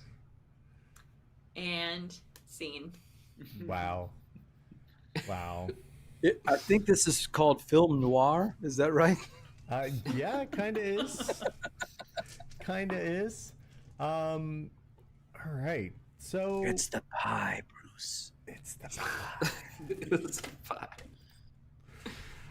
Why do you have to be a Martha pie? All right. Why'd you have to say the name Martha? Nice. All right. So I already rolled some dice for the people who don't have them. So that leaves you, BJ, to roll 3 white and 1 red, sir. Coming up. Ooh, big numbers. Ooh. 13 minus 6. 7. 7 white. 7 white. 7 white. All right. So here are your totals. So Spencer, you had 4 red in the end. Mm-hmm. Let's see. You had 4 red in the end. The next one up would be Laura with 8. I'm sorry, BJ with 7 white, Laura with 8 white, and then Alex with 10 red. So Yeah, that 6 red just killed me. it did. So Spencer, we're gonna start off with your story as we head into the aftermath table. So Okay. this is what the aftermath table looks like. So a 4 red is savage. Something is broken and mashed. Maybe you have a new permanent limp and a bad reputation. So how does this play out for what is it? It is Adam Wayne. Okay. So how does that play out, Spencer? Yep. Oh, walk us you need through me to it. tell you that now? Yeah. Well, there was a battering in my head. Might cause a limp in the head. That'll hurt. I'm thinking I have some kind of brain injury. Let's that causes What if you can't get it out and that's affecting your birthday party work? Keeps popping the balloon animals. Okay, we'll go with that. I like that. I'm like a horn. It's like a horn. It's a dog. It was a dog. Look, it's a bat. Okay. That's pretty savage. Oh, that is. All right. So next up is BJ with 7 white. So 7 white is, hey, you're busted, beat, and broke down, but at least you learned your lesson. Yeah, it started with answering an ad, ended up with 3 other bat people in my place. Now we're missing one. We don't have an apartment anymore, and I've got no money. No job, no money, no bat friends. And the only earners are out of work because the one who lost his job put the other one in rehab, and not cool. Not cool. All right. So Laura, you're not any better, but not way worse. Maybe the car is wrecked or your spouse is leaving you, but compared to others. Right. So I didn't get Bertha Greenfinch. She got away, and I greatly contributed to Wayne Bruce going dark. So that weighs pretty heavy on my conscience, but hey, I'm still alive. Yep. So would you say that Bertha was the birdie that got away? Man. Just saying. There it was. Yeah. I kind of feel like, you know, you need like a rim shot there, but all right. I'm just gonna leave it hang. So Alex, you are up with 10 red. So 10 red is going to be, let me do some quick math. All things considered, you're coming out smelling like a rose. You're actually a little better off. How the heck this happened? You need to tell us, because I have an answer for you. The investigators were baffled. They came to the scene of the now burned down IKEA, expecting to find a body in the wreckage. Most people were able to get out and fine. Kevin was a little bit scorched. His paperwork went up in flames. It didn't go over well with corporate. But they expected to find the body of a passed out Wayne Bruce. They didn't find a body. Wayne Bruce had disappeared, had somehow escaped the flames, had escaped the chaos, unseen. Until 3 months later, you hear whispers in the criminal underworld of a new villain in town. Someone who's built a reputation on fire. Not just in terms of setting fires, but also leaving behind his calling card. A delicious homemade pie.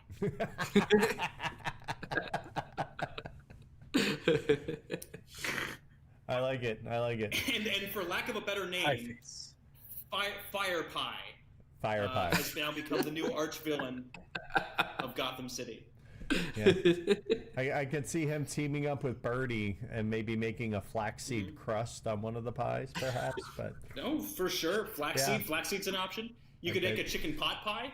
Chicken pot pie could be a thing. Chicken pot That might offend your birdie friend. They're robotic though. It's okay. Oh yeah, Okay. Well, that was interesting. I had no idea what was going to happen with all the bats. I really didn't. So I was but turning into the battle for rent control was I think well fought. This was a Friends episode that went really, really dark at the end. The one about the bats. Yeah, I don't remember that one, but the one about the bats. Well, it kind of like went. The one about the pie. It started needs like to be a a movie. little dark and goofy, then it got, then it got funny, and then it kind of dipped, and then it turned out really dark right there at the end. The nicest of the Batman winds up with friggin' batarang in his head.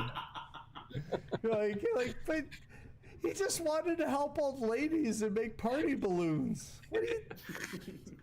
Just because he had the apartment and it was in his name, just kind of, it's just so bad. Did y'all have fun? What did you think for the first time? That was fun. That was fun. I didn't know what to expect, but I wasn't sure how we were going to pull this off. Yeah, I didn't know either. When I started looking at all the stuff, I was like, "How's this gonna work?" But it worked. Well, this is good.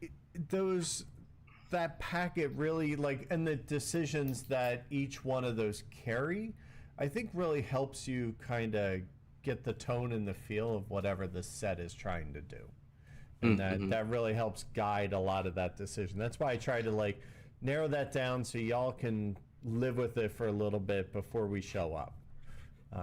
But like I said, it's really a GM-less game. I just sit here to keep things moving along in record keep, but usually there's just a pile of dice sitting in the middle of the table and everybody's just playing from it, and it just goes round and plays pretty quick. I think we're sitting here at 10:20, so less than 3 hours. I call that a win. Yeah, that's good.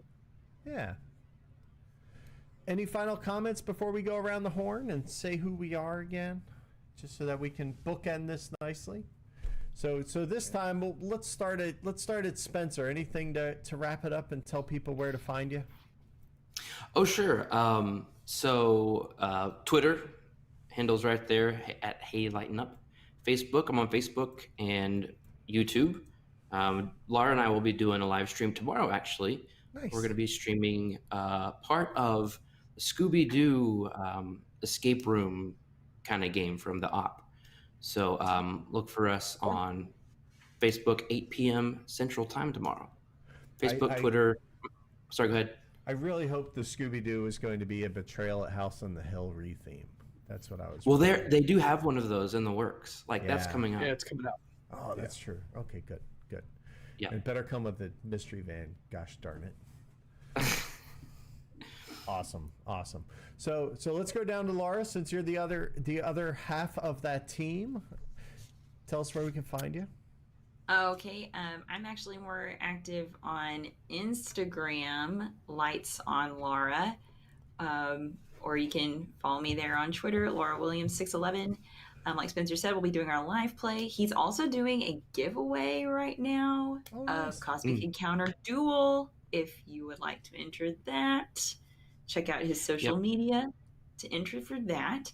And you can catch me on there. We've also been, I know y'all were talking about Married with Board Games podcast. It's been 2 years since our last episode, and we've kind of been toying with the idea of recording a new episode.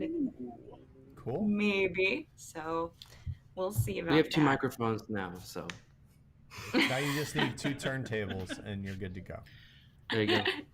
Nice. Wait, 1 turntable and 2 microphones? It doesn't really work. Yeah, that'd be the opposite. It's 2 turntables and a microphone. Yeah. Beck would be very disappointed. Shows what I know. Yeah, I'm sorry. I don't even know what you're talking about. So yeah, well. It's a Beck song, and it's a pretty decent one. Anyway. Okay. So speaking of Mr. Alex, where can people find you these days, sir? So primarily on Twitter. I'm not particularly active. That's fine. But the Dukes of Dice, we release an episode every other week. Our Board Game Geek Guild is incredibly active. Go to guild number 2008 if you'd like to jump in. We have episode naming contests and giveaways from time to time.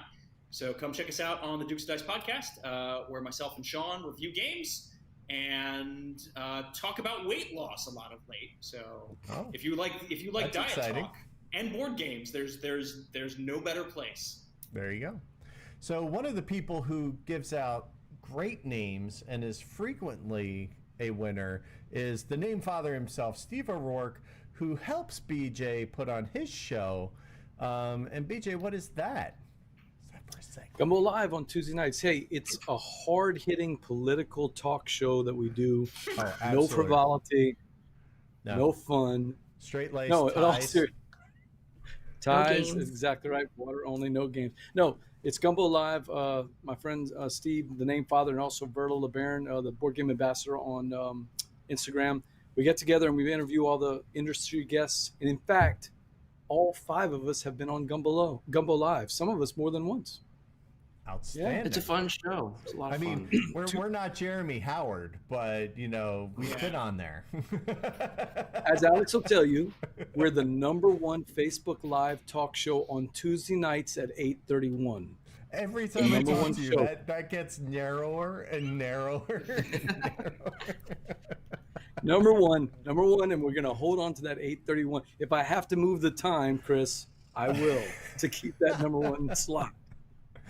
Yeah, so Tuesday nights on Facebook, come to Board Game Gumbo and come check us out. We're off next week, but the following week we're going to have Carla Kopp from Weird Giraffe Games and Galactic Raptor. She'll be on there. So always a fun time, and it'll be a Louisiana evening with her on, if I'm not mistaken, right? Yeah, definitely. She's from Alabama, but it's a Louisiana good time, so we'll look good. That's right. It was Mobile, because when I was in Mobile, I was down there and missed you and she was too north. So, Yep. C'est la vie. Next c'est time. la vie. Next time. and We'll I made get me- some of Alex's favorite po' boys next time you get there. There you go. Are there bad ones? No. You mean crawfish or shrimp? I'm good. All right. In any event, gotta have the shrimp, right? Gotta be good. Full circle, and we've come full circle from the Little first blueberry scene. pie. And I've been your host, Chris Whipan, and I literally just put this on to have my friends come hang out, and this has been a blast, and who knows when we'll get the next one together. I don't seek people out, they come to me, and I love to host, so there you have that. You can check out, if you like 18xx games, and who doesn't, then I do a monthly podcast on that, and called Wheel Tapping on this very channel and in podcast form. So that's really all I'm doing when I'm not working for Renegade these days. So that's it. So from all of us, thanks for watching. Hope you enjoyed it. And remember, I am Batman. I am Batman. I am. I'm Batman. I'm Batman. I'm Batman.